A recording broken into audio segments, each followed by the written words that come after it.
Good evening, welcome to straight talk. Anandaiah గడిచిన 4-5 రోజులుగా అటు ఆంధ్రప్రదేశ్ని ఇటు తెలంగాణని, ఆ మాటకొస్తే దేశం మొత్తాన్ని విశేషంగా ఆకర్షించిన ఒక సామాన్యుడు. ఉత్తరాది రాష్ట్రాల భాషలో చెప్పాలంటే ఆమ్ ఆద్మీ. ఈరోజు ఆయన అందిస్తున్న మందు కొన్ని వేల మంది ప్రాణాలను రక్షిస్తుంది అనే ఒక నమ్మకం చాలా ప్రబలంగా ఉండటంతో నెల్లూరు చుట్టుపక్కల జిల్లాల్లో ప్రైవేట్ ఆసుపత్రులు బెడ్స్ ఖాళీగా ఉండటం అనేది చాలా స్పష్టంగా కనిపిస్తుంది. అంటే అందరూ కూడా ఆనందయ్య వైపు పరుగులు తీస్తున్నారు.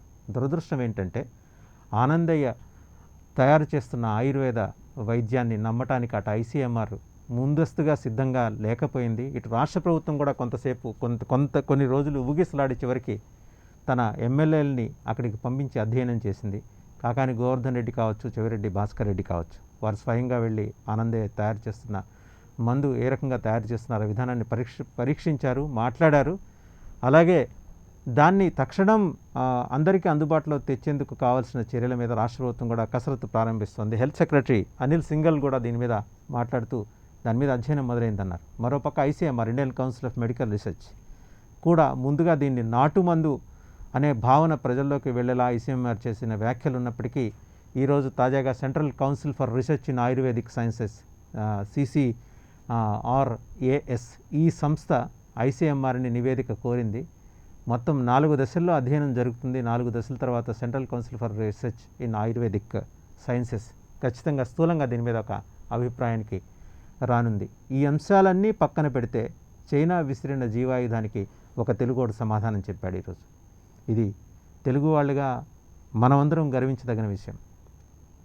తాము కనిపెట్టిన ఫార్ములాని షేర్ చేయడానికి పేరు చెప్పలేం, కానీ కొన్ని పేరొందిన కార్పొరేట్ కంపెనీలు, తెలుగు గడ్డ మీద ఉన్న కార్పొరేట్ కంపెనీలు ప్రధానమంత్రి స్వయంగా అడిగిన వారు నిరాకరించినప్పటికీ తన ఫార్ములా ఏంటో జనమందరికీ విశదీకరించి చెప్పాడు. మరి ఆనందయ్య ఒక సామాన్యుడు ఈరోజు ప్రపంచం దృష్టిని తను ఆకర్షించి 10 మంది ప్రాణాలు నిలబెట్టాలనే తపనతో తహతహతో ఆయన చేస్తున్న ప్రయత్నానికి సంఘీభావంగా ప్రైమ్ 9 ఈ స్ట్రైట్ టాక్ని సమర్పిస్తుంది. ఇదే రోజు ఈ అంశం మీద మనతో స్ట్రైట్ టాక్లో పార్టిసిపేటానికి డాక్టర్ చంద్రకాంతరావు, డెంటల్ సర్జన్, అలాగే ఇంటిగ్రేటెడ్ మెడిసిన్లో ఆయన తనకంటూ ఒక పేరు తెచ్చుకున్నారు డాక్టర్ చంద్రకాంతరావు గారు. విశేషంగా ఆయన గురించి ప్రత్యేకించి చెప్పక్కర్లేదు. గడిచిన ఏడాదిగా లాస్ట్ ఇయర్ ఏప్రిల్ నుంచి ఆల్టర్నేటివ్ మెడిసిన్, ప్రత్యేకించి హెర్బల్ అండ్ మాలిక్యులర్ బయోమాలిక్యులర్ అంశాలకు సంబంధించి వారి ఆధ్వర్యంలోని టీము కేరళలో వీరితో పాటు సహకరించి పనిచేస్తున్న ఒక టీం తయారు చేసిన మందులు కొన్ని వేల మంది అందుకున్నారు. పోస్ట్ కోవిడ్ కాంప్లికేషన్స్ నుంచి, ఆల్రెడీ కోవిడ్ ఎఫెక్ట్ అయితే పోస్ట్ కోవిడ్ కాంప్లికేషన్స్ నుంచి ఆ మందుల సాయంతో బయటపడిన చాలామంది, వేల మంది దేశవ్యాప్తంగా ఉన్నారు. కోవిడ్ ప్రివెంటివ్ మెడిసిన్ కూడా వారి నుంచి తీసుకున్న వాళ్ళు దాన్ని బారిన పడకుండా రక్షింపబడిన వారు ఉన్నారు. ఇన్ఫ్యాక్ట్ పోస్ట్ కోవిడ్ కాంప్లికేషన్స్ అంశం వచ్చింది కాబట్టి ప్రస్తావన చేయాల్సి వచ్చింది. డాక్టర్ గారు ఇచ్చిన మందుతోటే నాకు కూడా పోస్ట్ కోవిడ్ కాంప్లికేషన్స్ నుంచి నేను బయటపడగలిగాను. I must be thankful to you doctor గారు. అలాగే మనతో పాటు డాక్టర్ వీరప్పనేని విష్ణురావు, పల్మనాలజిస్ట్, వారు కూడా జాయిన్ అయ్యారు లైవ్లో. Doctor Sridurga, professor ayurvedic medicine SV university, వారు కూడా జాయిన్ అయ్యారు. అలాగే doctor M Narasimharao, Mursipalli Narasimharao, ayurvedic practitioner, వారు కూడా హైదరాబాద్లోనే ఉన్నారు. విశేషంగా గడిచిన 3 దశాబ్దాలుగా వారు సేవలు అందిస్తున్నారు. వారు కూడా మనతో లైవ్లో జాయిన్ అయ్యారు. ముందుగా డాక్టర్ చంద్రకాంత్ గారు చెప్పండి, ఆల్టర్నేటివ్ మెడిసిన్ అంటే హెర్బల్ అలాగే బయోమాలిక్యులర్ అంశాలకు సంబంధించి ఏడాదిగా మీరు విశేషంగా పరిశోధన చేశారు.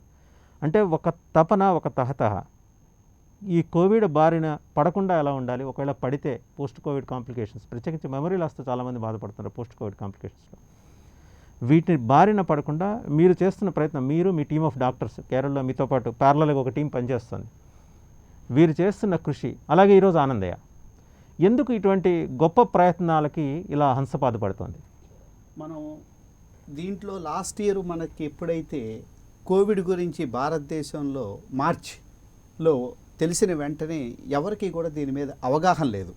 అవగాహన లేకపోవడానికి కారణం ఏంటంటే అప్పటి వరకు కోవిడ్ గురించి చైనా ప్రపంచానికి ఏం జరుగుతుందో చెప్పలేకపోవటం, ప్రపంచ ఆరోగ్య సంస్థ కూడా దీని మీద బయట ప్రపంచానికి వాస్తవాల్ని దాచిందేమో అనేలాగా ప్రవర్తించటం, భారతదేశంలో రావటమే ఇది వస్తే మహమ్మారి ఎవరు మిగలరేమో అనే ఉద్దేశంతో పూర్తి లాక్డౌన్ ప్రకటించడం జరిగింది. ఆ టైంలో వచ్చిన వాళ్ళందరినీ కోవిడ్ దగ్గు వచ్చింది అని అంటే తీసుకెళ్ళి వాళ్ళని గవర్నమెంట్లో ఒక ఐసోలేషన్ సెంటర్, క్వారంటైన్ సెంటర్లో పెట్టి 24 డేస్ కానీ 48 డేస్ వరకు ఉంచేసేవారు. వాళ్ళకు 3 సార్లు నెగిటివ్ రిపోర్ట్ వచ్చిన తర్వాత మాత్రమే బయటికి వదిలేసేవాళ్ళు. అంటే ఈ వైరస్ సోకింది అని తెలిసిన వెంటనే వాళ్ళలో ఒక అన్టచబిలిటీ, అంటే అంటరాని వారుగా ఏ విధంగా అనుకునేవాళ్ళు, వీళ్ళని కుటుంబ సభ్యులు కూడా దగ్గరికి రానివ్వని పరిస్థితి ఏర్పడింది అప్పుడు. అంటే ప్రపంచంలో కరోనా కానీ ఈ కోవిడ్-19 వచ్చింది అని అంటే వాళ్ళు బతకటం అనేది చాలా కష్టము అనే విధంగా అప్పుడు పూర్తి లాక్డౌన్ ఉండింది. ఆ టైంలో చాలామంది మానసికంగా వచ్చిన వాళ్ళు కొంతమంది సూసైడ్లు కూడా చేసుకోవటం జరిగింది. దానికి ఒక ఎగ్జాంపుల్ చెప్తాను నేను. ఖైరతాబాద్లో ఒక ఇద్దరు గ్రాండ్ పేరెంట్స్ వాళ్ళకు వచ్చినప్పుడు ఆ అపార్ట్మెంట్లో ఉండనివ్వరేమోనని వాళ్ళ అబ్బాయి వేరే అపార్ట్మెంట్ తీసుకొని ఉంచితే కుటుంబ సమస్యల కారణంగా వాళ్ళిద్దరూ కూడా సూసైడ్ చేసుకున్నారు. అది పెద్ద న్యూస్ అయింది. ఆ తర్వాత భద్రాచలంలో ఒక ముగ్గురు వాళ్ళ ఇంట్లో వాళ్ళ అబ్బాయికి కోవిడ్ వస్తే అతను హాస్పిటల్లో చనిపోతే వాళ్ళ అబ్బాయి బయట ఎక్కువ తిరిగాడని ఆ ముగ్గురు కూడా గోదావరిలో దూకి చనిపోయారు. ఇటువంటి రాని ఎన్నో ఇన్సిడెంట్స్ నా మనసు కలిచివేసింది. అప్పుడు దీనికి వచ్చిన వారికి ఏదైనా చెయ్యొచ్చా అని అంటే హాస్పిటల్లో తప్పితే, క్రోసిన్ తప్పితే వైద్యమే లేదు. మందులు కూడా ఇవ్వాలంటే సెంట్రల్ గవర్నమెంట్ పర్మిషన్ ఇచ్చిన ICMR పర్మిషన్ కానీ WHO పర్మిషన్ కానీ ఉంది. ఇంట్లో వైద్యం చేసుకోవటానికి లేదు. ఆ టైంలో మా గ్రూప్లో పనిచేస్తున్న మేము రాబా and biomolecular medicine doctor Krishnaprasad గారు, రాధేశ్యామ్ గారు వీళ్ళతోటి మేము పనిచేయటం ఒక 5.5 ఇయర్స్గా హెర్బల్ అండ్ బయోమాలిక్యులర్ మెడిసిన్స్లో పనిచేస్తున్నప్పుడు దీనికి ఏదన్నా ఒక సొల్యూషన్ ఉందా అని చర్చించుకోవటం జరిగింది. ఆ చర్చించుకోవటంలో జరిగిన తర్వాత ఒక 15 రోజుల తర్వాత హాస్పిటల్లో బెడ్లు కూడా దొరకని పరిస్థితుల్లో ఇది ఇంటి దగ్గర వేసుకుంటే వెళ్ళే లోపటే నయమైపోతూ ఉంది. అటువంటి నమ్మకం కలిగిన తర్వాత హాస్పిటల్కి వెళ్ళే లోపటే ఈ సిమ్టమ్స్ కనిపడిన వాళ్ళకి మేము ఇంటికే మందులు పంపించడం జరిగింది. వీటిని మేము ఇమ్యూనిటీ బూస్టర్ కింద, ఫుడ్ సప్లిమెంట్ కింద ఇవ్వటం జరిగింది. మందుగా ప్రచారం ఎప్పుడూ చేయలేదు. అందువల్ల ఈ విధంగా మేము చాలా సింపుల్గా ఇచ్చిన రెమెడీస్ తోటి ఎంతోమంది ఇళ్లలోనే రికవర్ అయిపోయారు. అంటే హాస్పిటల్కి వెళ్ళే లోపటే రికవర్ అయిపోయేసరికి మాకు కూడా కాన్ఫిడెన్స్ పెరిగింది. అప్పుడు ఇవి చాలా హెర్బ్స్ అని అంటే ఎక్కడ పడితే అక్కడ దొరకవు కాబట్టి ఒక పర్టిక్యులర్ యాటిట్యూడ్లో ఆ టెంపరేచర్లో పెరిగిన వాటిని ప్రొక్యూర్ చేసి చేయటం కాబట్టి అందరికీ గనక మనం ప్రచారం చేస్తే ఎవరికి వాళ్ళు ఇష్టం వచ్చినట్లుగా దీన్ని వాడేస్తారనే ఉద్దేశంతో, అంటే అప్పుడు ఇంత విస్తృతంగా లేదు భారతదేశంలో కోవిడ్ అనేది విస్తృతంగా లేదు. ఎక్కడో ఒక కేసు, ఒక ఊరిలో ఒక కేసు, రాష్ట్రం మొత్తం మీద 2-3 కేసులు ఉండేవి, 10 కేసులు ఉండేవి. దాని తర్వాత సెకండ్ వేవ్ వచ్చిన తర్వాత ఎంతగా వచ్చింది, కానీ ఫస్ట్ వేవ్లో హాస్పిటల్లో అడ్మిట్ అయిన వాళ్ళు వందల సంఖ్యలో, వేల సంఖ్యలోనే ఉన్నారు, కానీ లక్షల సంఖ్యలో లేరు కదా. ఇప్పుడు భారతదేశంలో ముఖ్యంగా ప్రపంచానికి భారతదేశం ఇచ్చే మెసేజ్ ఏంటి అని అంటే, ఆ రోజున మనం శుచి, శుభ్రత, ఆహార పదార్థాలు మంచిగా తినటం, వేడిగా తినటం, ఇంట్లోనే కషాయాలు తాగటం, మనము బయటికి వెళ్ళకోకుండా ఉండటము, అంటే చేసిన అన్ని మాస్క్ వేసుకోవటం కానివ్వండి, శానిటైజేషన్ చేసుకోవటం కానివ్వండి, సోషల్ డిస్టెన్స్ కానీ చేసిన ప్రతి ఒక్కరూ కూడా చాలామంది ఈ కోవిడ్ బారిన పడ్డారు. దాంట్లో ముఖ్యంగా మనం SP బాలసుబ్రహ్మణ్యం చూసినట్లయితే దాంట్లో ఆయన గారు హాస్పిటల్కి వెళ్ళి తర్వాత ఏ విధంగా సఫర్ అయ్యి చూసాము. అప్పుడే మొట్టమొదటిసారిగా ఆ ప్రోగ్రాంలో పార్టిసిపేట్ చేసిన 36 మందికి మేము ఈ రెమెడీస్ని ఇవ్వటం జరిగింది.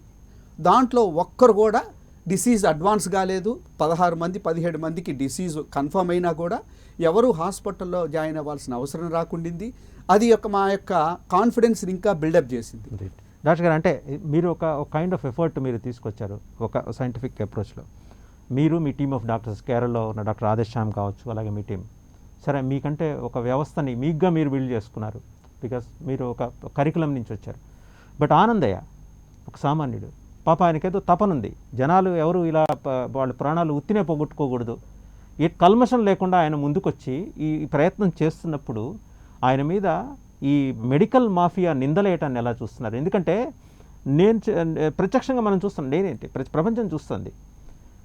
గొప్ప గొప్ప హాస్పిటల్స్లో పేరు మోసిన కార్పొరేట్ హాస్పిటల్లో జాయిన్ 100 మంది జాయిన్ అయితే వెనక్కి తిరిగి వచ్చిన వాళ్ళు 30 మంది ఉన్నారు, కొన్ని చోట్ల 70 మంది ఉన్నారు. మరి అక్కడ మరణాలు చోటు చేసుకున్నాయి. ప్రతిదీ కూడా ట్రయల్ అండ్ ఎర్రర్ మీదే నడిచింది. మరి ఆనందయ్యకి ఆ ట్రయల్ అండ్ ఎర్రర్ అనే అవకాశం ఎందుకు కల్పించలేట్లేదు? దీనికి కారణం ఏంటంటే అండి, ఒకేసారి ప్రచారం వచ్చేసరికి దాన్ని తట్టుకోవటం కష్టమైంది. ఎందుకనంటే ఒక రోజుకి 100, 200, 1000 మందికి ఇచ్చేసి ఫాలోఅప్ చేయటం వేరు, వేల మందిలోకి ఇచ్చి ఫాలోఅప్ చేయటం వేరు. దీంట్లో ఆనందయ్య గారి తప్పిదం నేనేమీ లేదండి. ఆయన గారు ఎప్పటి నుంచో అనువంశికంగా ఆయన ఆయుర్వేదాన్ని చేసుకుంటున్నాడు. దాంట్లో కొన్నిటితో కలిపి దీనికి కూడా పనికొస్తుంది అని గత కొన్ని నెలలుగా ఆయన చేస్తుండొచ్చు. అయితే సడన్గా మీడియాలో ప్రచారం వచ్చేసరికి ఒకేసారి ఎలా వచ్చింది, ఒక ఎక్స్ప్లోజన్ అంటాం చూసారా, అలా వచ్చేసరికి వేరే సమాంతరంగా ఉన్న వ్యవస్థలో, అంటే అది ప్రభుత్వంలో కావచ్చు, కార్పొరేట్ హాస్పిటల్స్లో కావచ్చు, నమ్మకం తగ్గుతున్న టైంలో ఈ ఆనందయ్య అందరికీ ఒక వెలుగురేఖగా కనపడాడు. అయితే అప్పటి వరకు ఎవరు కూడా తన ప్రాణాలకు పణంగా పెట్టి ఎక్కడికి వెళ్ళరండి. ఎందుకనంటే ఈ మ్యాజిక్లు జీజిక్లు లాగా ప్రాణం మీద ఎవరు కూడా రిస్క్ తీసుకోరు. ఎవరినో కనుక్కొని వచ్చిన వాళ్ళని తెలుసుకొని ఎంక్వైరీ చేసుకొని వెళ్తారు. ఒక డాక్టర్ దగ్గరికి వెళ్ళాలంటే కూడా అడ్వర్టైజ్మెంట్ చూసి ఎవరు వెళ్ళరు. ఎవరో తగ్గిన వాళ్ళని కనుక్కొనో లేకపోతే ఒక డాక్టర్ రికమెండ్ చేస్తూనే వెళ్తారు. కానీ ఆనందయ్యకి ఏ డాక్టరు రికమెండ్ చేసి ఉండరు.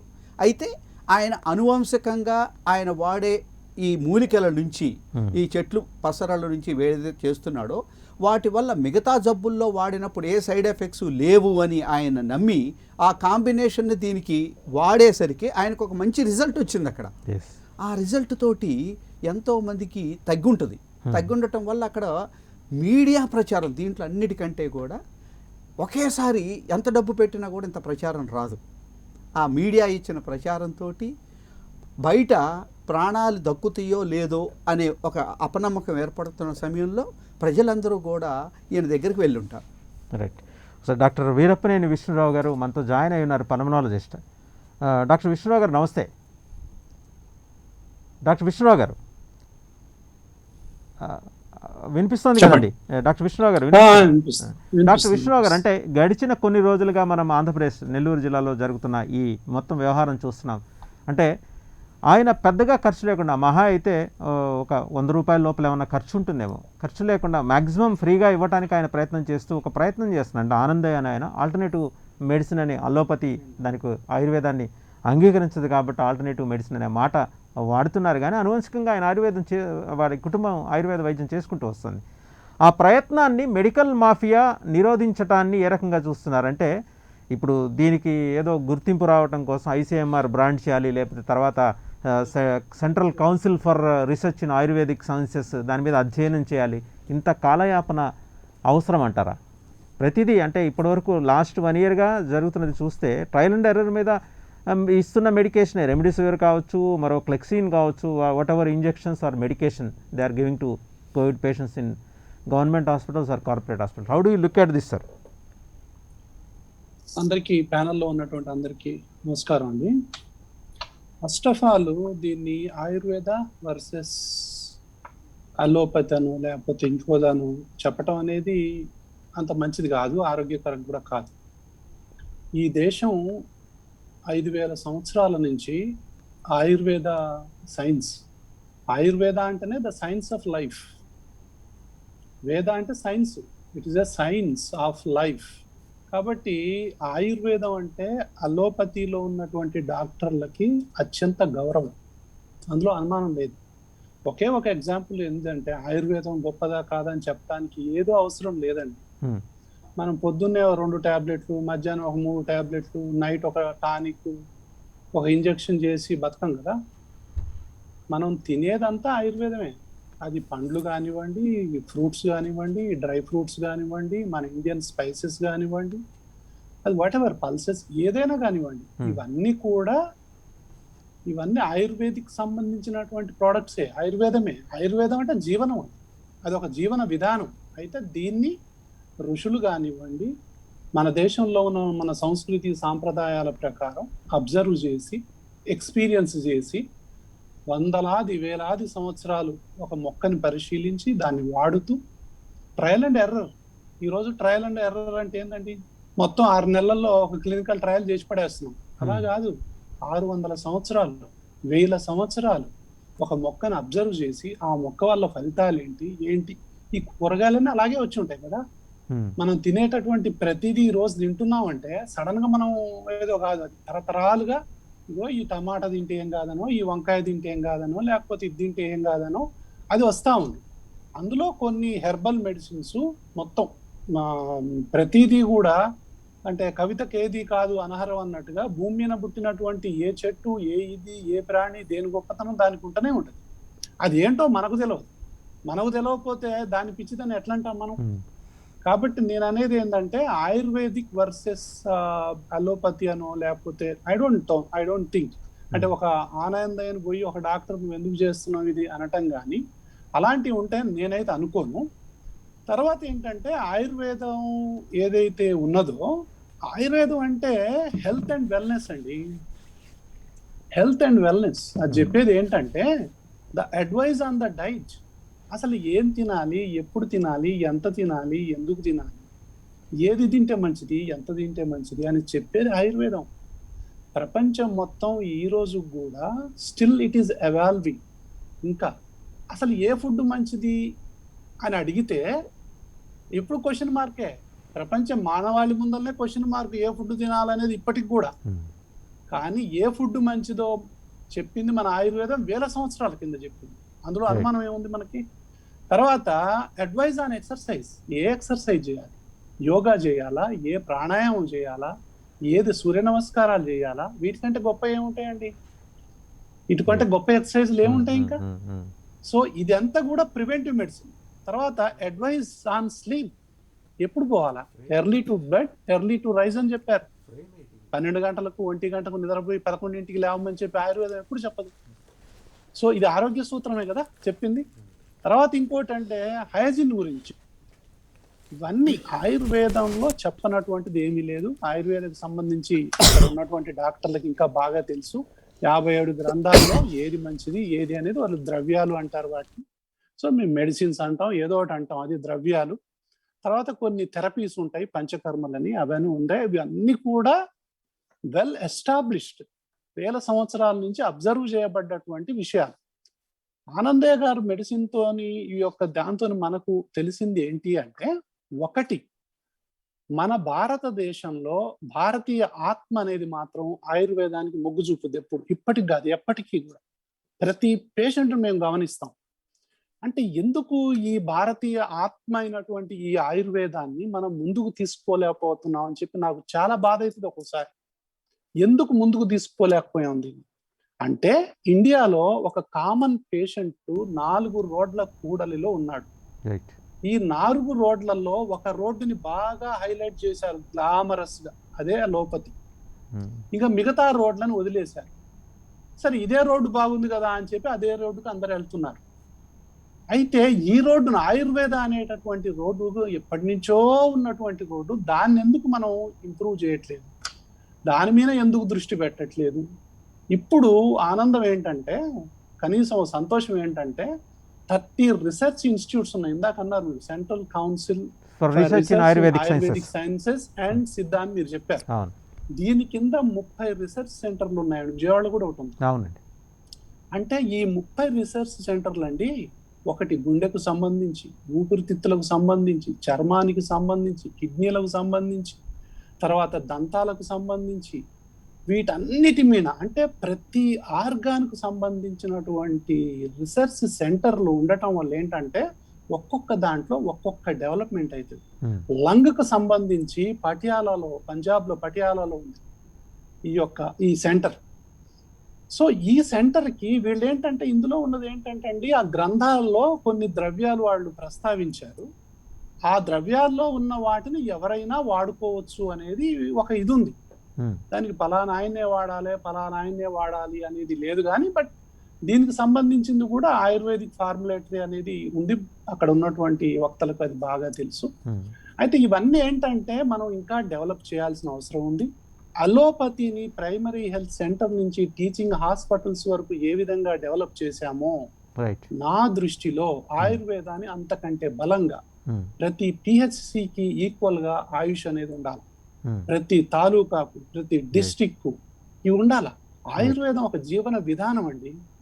ఇప్పుడు మా దాంట్లో గురకొచ్చిన పేషెంట్కు ఏం చేస్తామండి, గురకొస్తే పేషెంట్కు ఇంతలా ఉండి గురకొస్తే మిషన్లు పెడతాం. మిషన్లు పెట్టడం ఏంటండి, జీవితాంతం మిషన్లతో ఎట్లా నిద్రపోతారు? గురకొచ్చిన పేషెంట్ ఊబకాయంతో 100 కేజీలు 120 కేజీలు ఉంటారు. ఆయుర్వేదిక్ అడ్వైజ్ కనుక తీసుకున్నట్లయితే, అంటే ఇందులో అలర్జీ, ఆస్తమా కారణం ఉండొచ్చు, అంటే అబ్స్ట్రక్టివ్ స్లీప్ యాప్నియా. సో దాన్ని సరి చేసుకొని కరెక్ట్ గా ఏ ఆహారం తినాలి, ఏ ఎక్సర్సైజ్ తినాలి, ఎంత తినాలి, ఎప్పుడు తినాలి, ఏ జంకు తినకూడదు. కాబట్టి ప్రపంచం మొత్తం ఏ ఆహారం తినాలో అనే దాని మీద సందిగ్ధమే, అసలు ఏ ఎక్సర్సైజ్ మంచిది అనే దాని మీద సందిగ్ధమే, ఎప్పుడు నిద్రపోవాలనేది కూడా తెలియదు.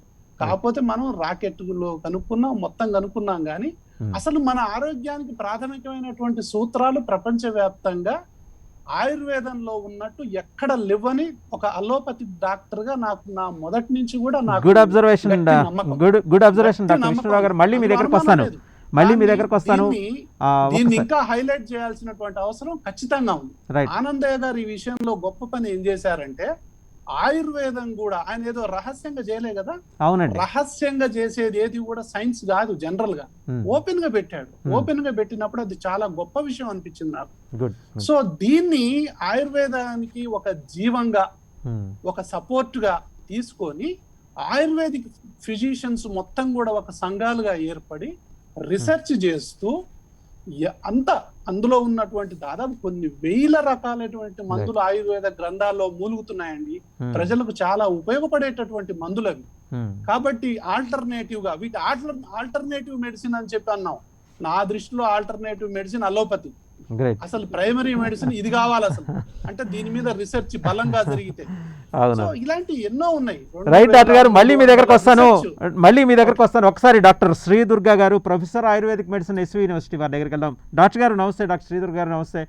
ఈరోజు గడిచిన వారంగా జరుగుతున్న డెవలప్మెంట్స్ చూస్తున్నారు రాష్ట్రంలో. డాక్టర్ ఆనందయ్య ఒక సామాన్యుడు, అంటే ఆయుర్వేద వైద్యుడిగా ఆయన 10 మంది ప్రాణాలు నిలబెట్టాలనే తపనతోటి, ఒక తృష్ణతోటి ఆయన చేస్తున్న ప్రయత్నాన్ని ఈరోజు ఐసీఎంఆర్, అలాగే central council for research in ayurvedic sciences, ఈరోజు ఐసీఎంఆర్ దగ్గర నుంచి నివేదిక తెప్పించుకొని 4 దశల్లో అధ్యయనం చేస్తాము. మొదటగా ఆయన దగ్గర మందు తీసుకున్న 500 మంది మీద ఈ అధ్యయనం ఫస్ట్ ఫేజ్లో అవుతుందని. అంటే ప్రూవెన్ సైన్స్ని ఈరోజు మళ్ళీ దానికి సంబంధించిన దానిపైన అధ్యయనం చేయాలి అనే ఆలోచన central council for research in ayurvedic sciences అనే సంస్థకు రావటాన్ని ప్రొఫెసర్ ఆఫ్ ఆయుర్వేద ప్రొఫెసర్గా మీరు ఎలా చూస్తున్నారు డాక్టర్ శ్రీదుర్గ గారు? అందరికీ నమస్కారం అండి. ఒక ఆయుర్వేదిక్ డాక్టర్గా నేను ఈ విషయంలో ఏం చెప్పగలుగుతున్నానంటే, ఈ ఆనందయ్య గారు తయారు చేసేటటువంటి ఔషధం ఏదైతే ఉందో దాంట్లో అతను ప్రకృతిలో సహజ సిద్ధంగా దొరికేటటువంటి వనమూలికలతోనే అతను తయారు చేస్తున్నాడు మందు. కానీ అతను చేస్తున్న విధానం ఏంటంటే అనువంశికంగా వస్తుంది, అంటే సంప్రదాయంగా లేదా ట్రెడిషనల్ గా అతను అడాప్ట్ చేసుకున్నాడు. సో అతను యూజ్ చేస్తున్నటువంటి హర్బ్స్ లో ఎటువంటి సందిగ్ధత లేదు, వాటన్నిటికీ కూడా ఔషధ గుణాలన్నీ ఉన్నాయి. కానీ అతను ఔషధాన్ని తయారు చేసే విధానంలోనే ఆ ప్రక్రియ ఏదైతే ఉందో మ్యానుఫ్యాక్చరింగ్ ప్రొసీజర్, అది కొద్దిగా మా ఆయుర్వేదిక్ సైన్స్ లో మెన్షన్ చేసేటటువంటి ప్రొసీజర్స్ కంటే కొంచెం భిన్నంగా ఉంది. సో ఈ ప్రొసీజర్ ఏదైతే ఉందో దాని యొక్క ఎఫికసీ, మెడిసిన్ యొక్క ఎఫికసీ మీద అయితే ఎటువంటి డౌట్ లేదు. అలాగనే ఆ మెడిసిన్ లో ఉన్నటువంటి కాంపోనెంట్ డ్రగ్స్ ని బట్టి దాంట్లో ఎటువంటి సైడ్ ఎఫెక్ట్స్ వచ్చేటటువంటి అవకాశం అయితే లేదు. కానీ ఆ ఔషధం తయారు చేసే పద్ధతుల్లోనే అవి ఆయుర్వేదం కంటే కొద్దిగా భిన్నంగా ఉన్నాయి. సో ఇది ఇప్పుడు ఎప్పుడైతే అతనికి ఆయుర్వేదిక్ డిగ్రీ లేడు, is not a qualified person, and అతను తయారు చేసే మందు అతను ఫ్రీగా డిస్ట్రిబ్యూట్ చేస్తున్నాడు. ఎప్పుడైతే ఇది మీడియా అటెన్షన్ కి వచ్చిందో, దీని మీద ప్రజల దృష్టి అంతా మరిచిందో, అందరూ కూడా దీన్ని వాళ్ళకు కావాలి అని కోరుకుంటున్నారు, అప్పుడు దీన్ని మనం శాస్త్రీయంగా నిరూపించాల్సినటువంటి అవసరం ఏర్పడింది.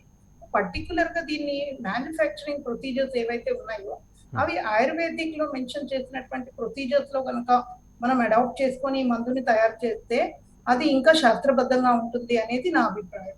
పర్టికులర్ గా ఈ ఐ డ్రాప్స్ వచ్చేసేసరికి వాటిని తయారు చేసే విధానంలో స్టెరైల్ కండిషన్స్ అనేది మనం మెయింటైన్ చేయాల్సిన అవసరం ఉంటుంది. రైట్. అప్పుడు మనము ఆ ఐ డ్రాప్స్ ని అడ్మినిస్టర్ చేసినప్పుడు ఎటువంటి రియాక్షన్స్ లేదా సైడ్ ఎఫెక్ట్స్ అనేవి రాకుండా ఉంటాయి.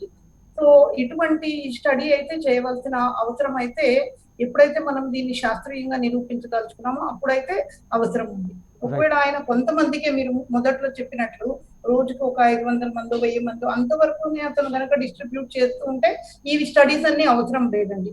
రైట్. రైట్. ఎక్కువగా large scale of population is expecting this drug and they are waiting for the distribution of this drug. So ఇది అందరి దృష్టి ఆకర్షించడం, ఈవెన్ వెంకయ్య నాయుడు లాంటి పెద్దలు కూడా దీని గురించి ఆరా తీయడం మొదలు పెట్టారు. So right.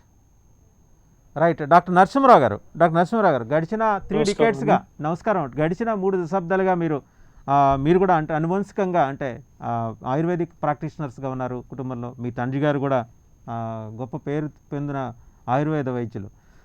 మీరు ఎలా చూస్తున్నారంటే కొన్ని పర్టికులర్ డిసీజెస్కి ప్రత్యేకించి డాక్టర్ నరసింహరావు గారికి కిడ్నీస్ అండ్ డయాబెటీస్కి సంబంధించి పక్క పొరుగు రాష్ట్రాల నుంచి కూడా వారి దగ్గరికి వస్తుంటారు. ట్రెడిషనల్గా ఇప్పటికీ అంటే డాక్టర్ శ్రీదుర్గ గారు చెప్పినట్టు పూర్తి ఆయుర్వేదిక్ ఫార్ములాస్ని అడాప్ట్ చేసుకొని వాళ్ళు, ఆయన క్వాలిఫైడ్ ఆయుర్వేదిక్ ఫిజిషియన్, ఆ పద్ధతిలోనే మందులు తయారు చేస్తూ వస్తున్నారు. స్వయంగా మీరు తయారు చేసిన మందులే ఇస్తున్నారు. చాలామంది కొన్ని వందల మంది పేషెంట్స్ మీ దగ్గరకు వచ్చి తీసుకెళ్తుంటారు. ప్రత్యేకించి ఇప్పుడు ఆనందయ్య గారు తయారు చేసిన ఆ మందు గురించి మీరు వినుంటారు, చూసుంటారు, మీడియాలో కూడా చూసుంటారు. దానికి సంబంధించి central council for research in ayurvedic sciences ఒక 4 దశల్లో అధ్యయనం చేయాలని భావిస్తోంది. మీరు ఎలా చూస్తున్నారు డాక్టర్ నరసింహరావు గారు దాన్ని?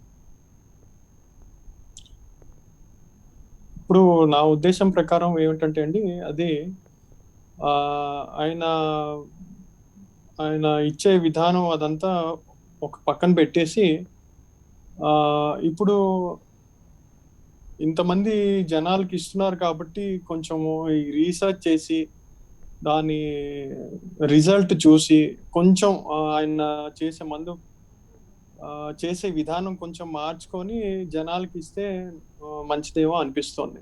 ఓకే. ఇప్పుడు ఎందుకంటే కొన్ని వేల మంది ఆయన దగ్గర వాడుతున్నారు మందులు. దీన్ని వాడేటప్పుడు ఏంటంటే కొంచెం జాగ్రత్తగా అన్ని పరిగణలోకి తీసుకోవాలి. ఈ మూలికలు కానివ్వండి, ఇప్పుడు కొన్ని మూలికలు మందు చేసే ముందు శుద్ధి ఉంటుంది, శుద్ధి చేయటం అదంతా ఉంటుందన్నమాట ప్రొసీజర్. అవన్నీ చేస్తున్నారని అనుకుంటున్నాను. ప్లస్ కొంచెం శాస్త్రీయంగా కొంచెం అది కొన్ని నియమాలు పాటిస్తూ అది చేస్తూ ఉంటే జనాలకి ఇంకా మంచి చేస్తున్నాయి నా ఉద్దేశం అండి. డికేడ్స్గా మీరు ఈ ఫీల్డ్లో ఉన్నట్టు ఆయుర్వేదిక్ ప్రాక్టీషనర్గా ఉన్నారు అంటే మీరు కూడా రకరకాల మూలికలు సేకరించడం, వాటి మీద ఒక కొంతకాలం అధ్యయనం చేయటం, అధ్యయనం చేసిన తర్వాత ట్రయల్ అండ్ ఎర్రర్ బేసిస్ మీద ముందర కొందరికి క్లినికల్ ట్రయల్స్ అని అలోపతిక్లో అంటాం, అలాగే మీరు కూడా కొంత ట్రయల్ అండ్ ఎర్రర్ బేసిస్ మీద కొందరికి ఇచ్చి దాని ఎట్లా ఉంది, దాని తర్వాత పరిణామాలు ఎట్లా ఉన్నాయని అధ్యయనం చేసిన తర్వాత ఇచ్చి ఉంటారు. ఎందుకంటే you have specialised in this renal ఫెయిల్యూర్కి సంబంధించి మీరు చాలా కేసెస్ని అడ్రస్ చేశారు, చాలామంది ఇబ్బంది పడుతున్న వాళ్ళు బయటపడేశారు. ఆ క్రమంలో ఇప్పుడు ఈ పర్టికులర్ డిసీజ్కి అంటే కరోనాకి సంబంధించి మీరేమన్నా అంటే మీరు వాడుతున్న మూలికల్లో మీరేమైనా ఐడెంటిఫై చేసినవి ఉన్నాయా? అంటే మీరు కూడా నిరంతరం రీసెర్చ్లో ఉన్నారు కాబట్టి అడుగుతున్నాను. నేను కూడా ఇప్పుడు కొన్ని అంటే ఫార్ములాస్ అవి ఉన్నవి కాంబినేషన్స్ కొంతమందికి ఇచ్చాను. వాళ్ళు ఏంటంటే పాపం కరోనాతో ఎఫెక్ట్ అయ్యి మొత్తం ఆక్సిజన్ డిపెండ్ అయ్యి ఉన్నప్పుడు నా దగ్గర కొంతమందికి వచ్చారనమాట. వస్తే సరే అని ఇచ్చాను. ఒక 15-20 మందికి ఇస్తే వాళ్ళకి 3 రోజుల్లోనే గుణం కనిపించిందండి. వాళ్ళు ఆక్సిజన్ పాపం వాడుతూ ఉండటం అది 3 రోజుల్లో ఆపేశారు. 3 రోజుల తర్వాత నుంచి వాళ్ళు చేసే డైలీ యాక్టివిటీస్ అది మెల్లగా మొదలు పెట్టడము, ప్లస్ ఆరోగ్యం కుదుట పడటము, ఇంప్రూవ్ అవటము అవన్నీ జరిగింది. కొన్ని రోజుల్లోనే నయం అయిపోయింది వాళ్ళు కూడా. ఓకే. డాక్టర్ చంద్రకాంత్ గారు విన్నారు కదా, అంటే ఇద్దరు ఆయుర్వేదిక్ ప్రొఫెసర్స్, వారి అనుభవాలు. సరే, డాక్టర్ వీరప్పనేని విష్ణురావు గారు ఇది ఆ లైఫ్కి సంబంధించిన లైఫ్ లైన్, ఆయుర్వేదం అంటే లైఫ్ లైన్, దాని నుంచి మనం తెలుసుకోవాల్సింది చాలా ఉంది. ఒక అలోపతిక్ ప్రాక్టీషనర్గా ఉన్నప్పటికీ ఆయన ఒక బెస్ట్ ఎగ్జాంపుల్ ఇచ్చారు. శ్వాస అందకపోతే ఈ మిషన్లు పెట్టడం ఏంటండి, న్యాచురల్గా ఉండాలి కదా అని. అంటే ఎంతో అధ్యయనం చేశారు డాక్టర్ విష్ణురావు గారు కూడా. మీరేమంటారు? మీరు కూడా ఒక అంటే ప్రత్యామ్నాయం అనే మాట మనం వాడకూడదు, ప్రైమరీ ఇదే అనేది ఆయన స్పష్టం చేశారు. మనం పుట్టినప్పటి నుంచి కూడా అలోపతి మందుల కంటే కూడా ఇంట్లో ఉండే మన కిచెన్లో ఉంటాయి కదా, వంటగదిలో ఉండే ఎన్నో దినుసులని ఆరోగ్యం కోసం మన తల్లో అమ్మమ్మో నానమ్మో మనకి పెట్టి చాలా వరకు జబ్బులను నయం చేశారండి. అంటే మన శరీరం చిన్నప్పటి నుంచి వీటికి అలవాటు పడి కోలుకోవటం జరిగింది. అంటే ఒకప్పుడు కొంచెం జ్వరం వచ్చింది అని అంటే భయపడేవాళ్ళు కాదు, నెల పాటు ముక్కులు గారుతూనే ఉండేవి మేము చిన్నప్పుడుగా ఉన్నప్పుడు. ఇప్పుడు ప్రతి చిన్నదానికి భయపడటం ఎక్కువైపోయింది. అన్నిటికంటే ఈ కోవిడ్ వచ్చిన టైంలో జరిగిన పెద్ద ఇది ఏంటి అని అంటే అందరూ కూడా ప్యానికీ సిచ్యువేషన్లోకి వెళ్ళిపోయారు. ప్రపంచమే ప్యారలైజ్ అయిపోయింది అన్నప్పుడు మనమెంత, మనకు కూడా ఎవరు సహాయం చేయరు కదా అని ఇది వచ్చింది. కుటుంబ వ్యవస్థలో ఉన్న వ్యక్తులు తప్పించి బయట ఎవరు కూడా మాకు సహాయం చేయరు అనుకున్నప్పుడు, దీనికి వైద్యం లేదు అనుకున్నప్పుడు వాళ్ళు మైండ్ బ్లాంక్ అయిపోయింది చాలామందికి.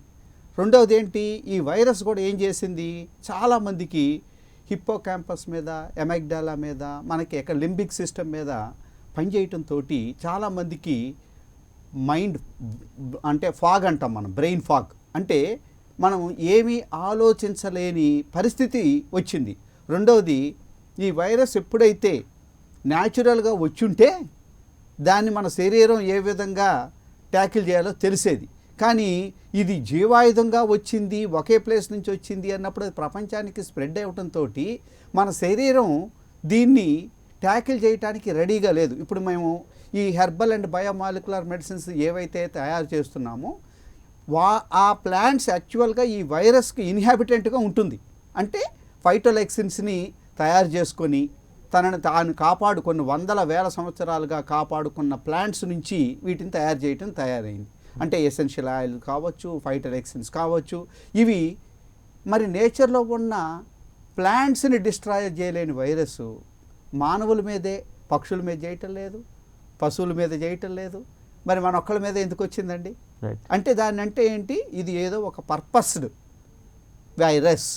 అది కూడా ఏంటి, దాని యొక్క విరులెన్స్ని పెంచి ఒకేసారి, అంటే పాపం వాళ్ళు కూడా ప్రజల మీదకు వదులుదామని చేసుండరు, ఏదో లీక్ అయ్యింది, ప్రపంచం లీక్ అయిపోయేసరికి ఆఫ్టర్ ఆల్ ఒక చిన్న ఒక వైల్లో ఉన్న ఇది ప్రపంచాన్ని ప్యారలైజ్ చేసింది అని అంటే మన సైన్స్ అంతా ఎటుపోయింది చెప్పండి. ఇవాళ వరకు కూడా ఒక గంట లోపల మనము కరోనా ఉందా అని నిర్ధారించుకోగలిగిన ఎక్విప్మెంట్ని గత 1 ఇయర్గా మనం తయారు చేసుకోలేకపోయాం. అలానే రిపోర్ట్ రావడానికి 2 రోజులు, వచ్చిన తర్వాత లక్షణాలు కనపడటానికి 5 రోజులు. ఇటువంటి అన్నీ వచ్చేసరికి ప్రజల్లో ఏమైపోయింది అని అంటే ఈ లోపల సైలెంట్ స్ప్రెడర్స్ అయిపోయారు వాళ్ళు. అంటే ఎవరికైతే ఒక ఇంట్లో వచ్చిందని కూడా తెలిస్తే వాళ్ళు ఐసోలేట్ అవుతారు. కానీ ఫస్ట్ 5-6 రోజులు అసలు లక్షణాలే లేవు ఇంతకు ముందు. ఇప్పుడంటే ఫ్యామిలీ ప్యాకేజ్ లాగా అందరికీ వస్తుంది, కానీ అంతకుముందు ఎవరికో ఒకళ్ళకి వచ్చేది. ఈ వచ్చిన వాళ్ళు కూడా వచ్చింది అని తెలియటానికి 1 వారం 10 రోజులు పట్టేది. తమంతమందికి తగ్గిపోయేది కూడా. అంటే ఎవరికైతే లక్షణాలు లేవో వాళ్ళే ఎక్కువగా డిసీజ్ని స్ప్రెడ్ చేశారు. ఎవరికైతే జ్వరం వచ్చిందో, బాడీ పెయిన్స్ వచ్చాయో పాపం వాళ్ళు ఇళ్లలోనే ఉండిపోయారు. ఐసోలేషన్ అన్నారండి. ఐసోలేషన్ అంటే అందరికీ వాళ్ళకి ఒక రూమ్ ఉంటుందా చెప్పండి, వాళ్ళకి బాత్రూమ్ ఉంటుందా చెప్పండి? ఎంతమందికి ఉంది భారతదేశంలో సపరేట్గా? వాళ్ళని ఐసోలేట్ చేయటానికి ఆ ఇంట్లో వ్యవస్థే లేనప్పుడు ఆ ఇంట్లో అందరికీ వస్తుంది, వాళ్ళకి సహాయం చేసే వాళ్ళు కూడా కావాలి. అందుకని భారతదేశంలో జనసాంద్రత ఎక్కువ ఉంది కాబట్టి మనము ప్రపంచానికి కొత్త డైరెక్షన్స్ ఇవ్వాలి. ఎటువంటి డైరెక్షన్స్? ఇన్స్టెంట్గా డయాగ్నోస్ చేయటానికి, తొందరగా వాళ్ళు రికవరీ కావటానికి. ఇంతమంది ప్రజలు జాబ్స్ పోగొట్టుకున్నారు, లైవ్లీహుడ్ పోయిందో మనం చూసాం. ఆత్మహత్యలు జరగటానికి కారణం మన జబ్బే కాదు, వాళ్ళ ఇంట్లో ఆహారం లేక చాలామంది కుటుంబాల్లో అప్పులు చేయాల్సిన పరిస్థితులు కూడా వచ్చాయి. అయితే కెమికల్గా దీన్ని ఎప్పుడైతే నేచర్ ఫామ్ నుంచి కెమికల్గా దీన్ని బయటికి తీసుకొస్తారో అది శరీరంలో ఉన్న మన లివర్ కావచ్చు, ఎస్పెషల్లీ మెయిన్ లివర్ మీద ఎఫెక్ట్ ఎక్కువగా పడుతుంది. అంటే కెమికల్ ఏ ఫామ్ అయినా కూడా అది సైడ్ ఎఫెక్ట్ ఉంటుంది. అందువల్లనే అల్లోపతి డ్రగ్స్కు ఉన్నంత సైడ్ ఎఫెక్ట్స్ ఆయుర్వేదిక్ ప్రోడక్ట్స్కి ఉండవు. ఆయుర్వేదాల్లో మనకి ఏది తినకూడదో తినొచ్చో చెప్తారు, అల్లోపతిలో అన్నీ తినండి మీరేం పర్లేదని చెప్తారు. మనం ఇప్పుడు దీని గురించి ఇంత మాట్లాడుతున్నాం. అల్లోపతి మెడిసిన్స్లో ప్రతి దానికి సైడ్ ఎఫెక్ట్స్ ఉంది. మరి ప్రజలు ఎందుకు అడగరు డాక్టర్ని? ప్రభుత్వాలు ఎందుకు అడగవు? రైట్. ఇన్స్టిట్యూషన్స్ మీరు వేసుకుంటే ఎంత గ్యాస్ట్రైటిస్ వస్తుందండి ఒకేసారి. యాంటీబయాటిక్స్ 2-3, యాంటీవైరల్ 1, తర్వాత స్టీరాయిడ్స్ ఇన్ని ఇచ్చినప్పుడు మన గ్యాస్ట్రో ఇంటెస్టైనల్ ట్రాక్ట్ అంటాం, అన్నవాహిక మొత్తంలో ఉన్న ఆ మ్యూకస్ మెంబ్రెయిన్ అంతా ఎంత ఎఫెక్ట్ అవుతుంది, ఎంత గ్యాస్ట్రైటిస్ వస్తుంది.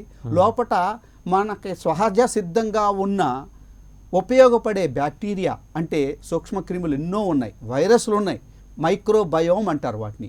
అవి లేకపోతే మనం అసలు మనుగడ సాగించలేము. అవన్నీ కూడా వీటితో పాటు చనిపోతున్నాయి. అందువల్ల ఎక్కువ ప్రాబ్లం వస్తుందంట నేను. అంటే ఈ వైరస్లు బ్యాక్టీరియా చంపటానికి మనం ఇచ్చే వాటితోటి న్యాచురల్గా మనకి మైక్రోబయామ్ కూడా డిస్టర్బ్ అవటంతో వాళ్ళకి గ్యాస్ట్రైటిస్ రావటము, డయోరియా రావటము, ఇటువంటివన్నీ కూడా జరుగుతున్నాయి. రెండోది కావలసిన essential amino acids and proteins కూడా తయారు కావటం లేదు. కాబట్టి ఇప్పుడు ఈ బ్లాక్ ఫంగస్ అనేది ఎందుకు వచ్చింది? నార్మల్గా అందరూ కలిసి సహజీవనం చేస్తున్నప్పుడు ఎవరో ఒకళ్ళు పెరగరు. ఎప్పుడైతే ఈ నార్మల్ మైక్రోబయోమ్ అనేది డిస్టర్బ్ అవుతుందో ఆ ఫంగస్ ఒక్కటే విపరీతంగా పెరగటం వల్ల ఇప్పుడు ఫంగస్ కేసెస్ ఎక్కువ పెరిగాయి. లేకపోతే అది నార్మల్గా ఉండే ఫంగసే మనకి బాడీలో. అది ఒక్కసారి ఎక్కడి నుంచో బయట నుంచి వచ్చి రాలేదు. దానికి ఏమైపోయింది, అంతా నాదే ప్లేసు అని అది మోర్ విరులెంట్ అయిపోయింది.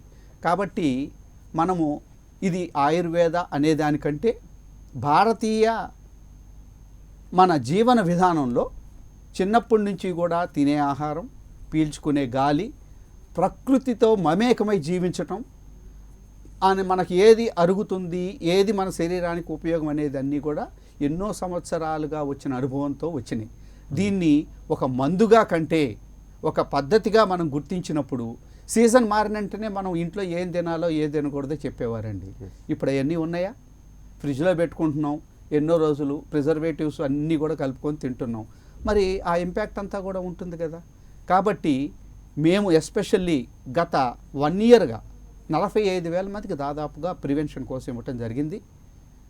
12,000 నుంచి 15,000 మందికి నా దగ్గర ఒక 18 వాట్సాప్ గ్రూప్స్ ఉన్నాయి. వాళ్ళందరికీ కూడా వేరియస్ స్టేజెస్ ఆఫ్ డిసీజ్లో ఈ మెడిసిన్స్ వాళ్ళు ఎంటకేం పంపించడం జరిగింది. అంటే పేషెంట్స్ ఎవరిని చూడటం కూడా జరగలేదు, ఫోన్ కాల్ మీరు పంపించేసేవాళ్ళు. And at the same time వాళ్ళు అల్లోపతి మెడిసిన్స్ వాడుతుంటే ఎవరిని కూడా ఆపమని చెప్పలేదు మేము. ఎందుకనంటే ఎప్పుడైతే ఒక జబ్బు వస్తుందో వాళ్ళు ఆల్రెడీ ఒక సిస్టమ్ మందులు వాడుతున్నప్పుడు అది నువ్వు మొత్తం ఆపేయమన్నప్పుడు వాళ్ళకు భయం వేస్తుంది.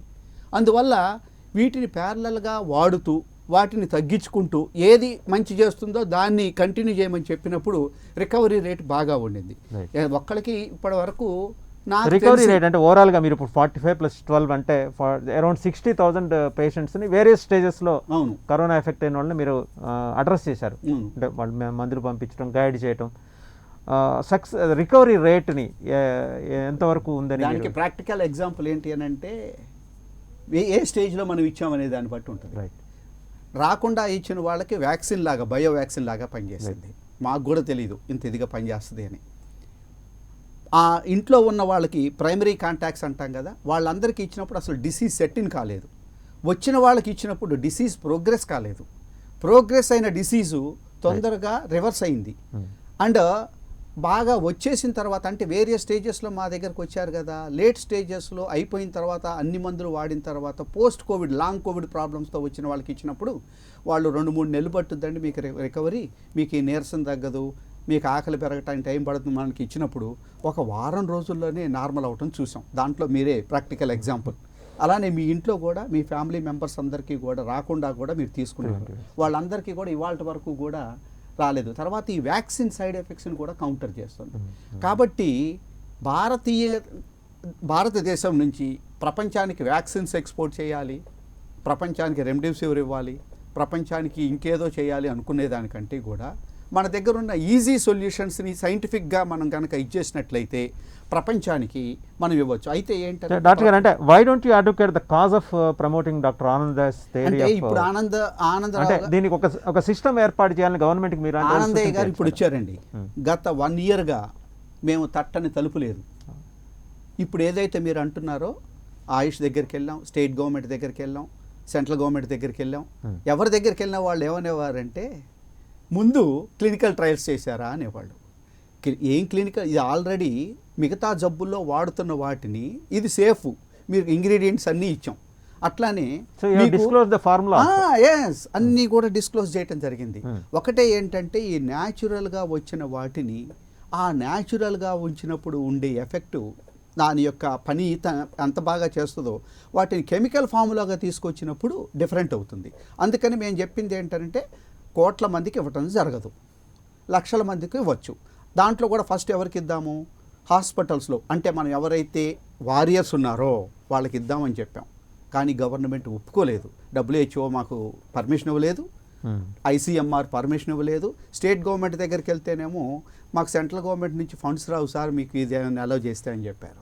సెంట్రల్ గవర్నమెంట్ దగ్గరికి వెళ్తేనేమో WHO దగ్గర నుంచి మాకు కావాలన్న. అసలు తెలియని వాడి దగ్గరికి వెళ్ళి మనం ఇది చెప్పామనుకోండి వరల్డ్ హెల్త్ ఆర్గనైజేషన్కి, వాడు ఎలా వింటాడు? అంతదాకా ఎందుకండి.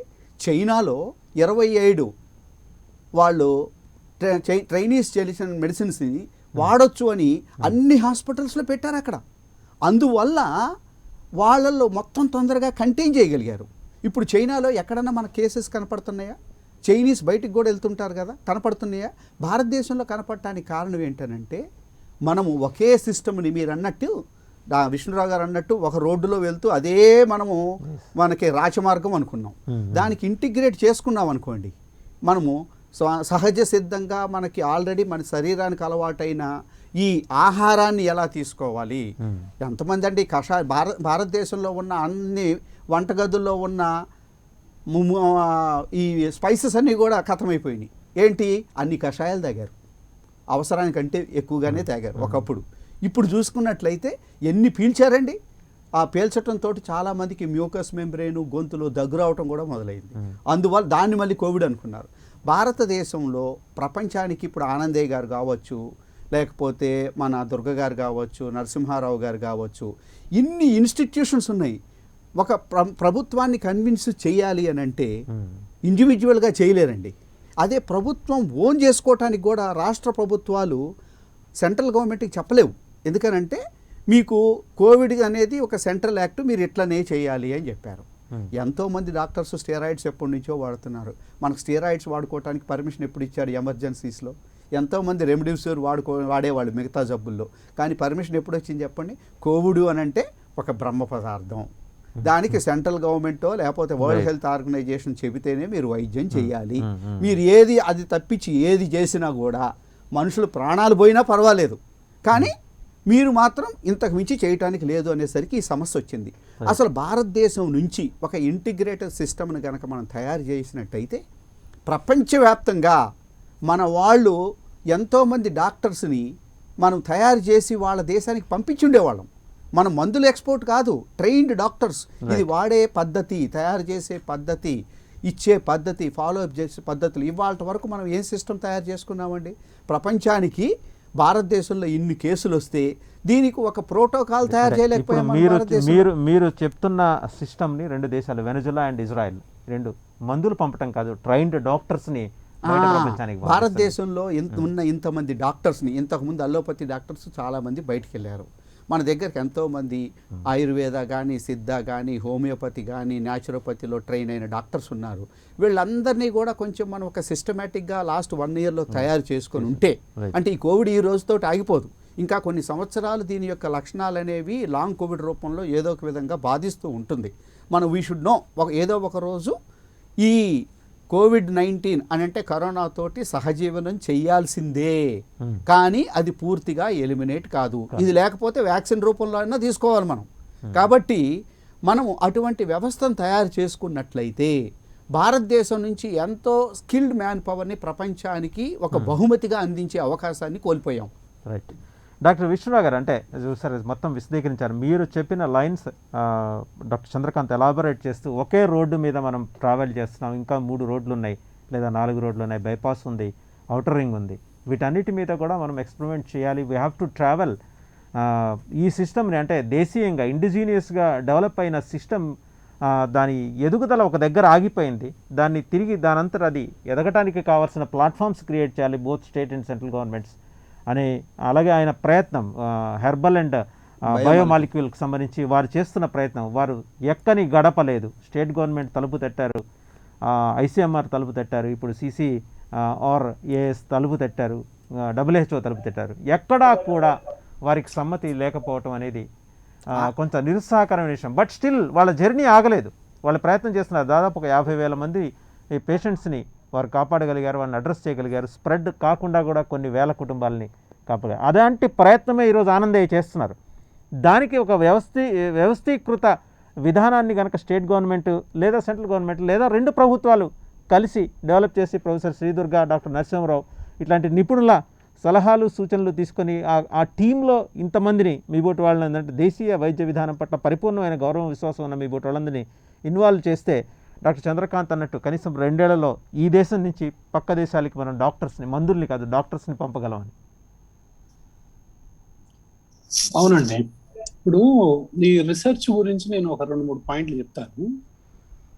2300 సైంటిఫిక్ రీసెర్చ్ జరిగినది పసుపు మీద, కుర్కుమిన్. పబ్మెడ్లో 2300 క్లినికల్ రీసెర్చ్ పేపర్స్ ఉన్నాయి. దీన్ని ఒకప్పుడు మన చంద్రకాంత్ గారు చెప్పినట్టు మన నాయనమ్మలు, మన అమ్మమ్మలు మనకి పాలు, పసుపు అందులో కలిపి ఇచ్చేవాళ్ళే. ఇప్పుడు వీటిని అమెరికాలో క్యాపిక్సినో కాఫీ అమ్మే చోట కుర్కుమా లాటి అని చెప్పి గోల్డెన్ మిల్క్ లాగా దీన్ని అమ్ముతున్నారు. వాళ్ళు గ్రహించారు ఇది యాంటీ ఇన్ఫ్లమేటరీ, యాంటీ ఇన్ఫెక్టివ్. దాని తర్వాత దీనివల్ల ఉన్నటువంటి ఉపయోగాలు ఎన్నో ఉన్నాయి ఉపయోగాలు. సో 2300 రీసెర్చ్లు జరిగినాయి అంటే అంగీకరించారు. ఇంకొకటి ఆయుర్వేదంలో ఉన్నటువంటి గొప్పది ఏంటంటే క్షారసూత్ర అని ఉంది. ఈ ఫిస్టులాసు మేడం గారికి బాగా తెలుసు. దీన్ని అంటే ఇలాంటి ఆపరేషన్ లేకుండా వాళ్ళు చేసేటటువంటి ఒక ప్రత్యేకమైన విధానం నాకు అనిపిస్తుంది. ఒక్కోసారి ఇది ఎలా చేస్తారో చూద్దామని ఆ ఉత్సాహం ఉంటుంది నాకు. ఎలా అసలు వీళ్ళు ఎలా చేస్తారు ఏంటి. కాకపోతే మాకు ఆయుర్వేదిక్ పోస్టింగ్ ఉండదు, ఆయుర్వేదిక్ వాళ్ళకు అలోపతి పోస్టింగ్ ఉంటుంది. ఇది విచిత్రం. అసలు నేనేమంటానంటే ప్రతి అలోపతిక్ డాక్టర్ కూడా ఆయుర్వేదిక్ సైన్స్ లో ఉండాలి. ఇప్పుడు ఆయుర్వేదిక్ లో చేసిన వాళ్ళు హోమియోపతి, దాని తర్వాత సిద్ధ, వీళ్ళు చేసిన వాళ్ళు అలోపతి ఏ విధంగా అయితే చేయొచ్చు అంటున్నారో ఈ అలోపతి చేసిన వాళ్ళు కూడా ఒక విధంగా ఆయుర్వేదాన్ని, ఈ సిద్ధ అసలు ఏం జరుగుతుందో ముందర తెలుసుకోవాలి కదా.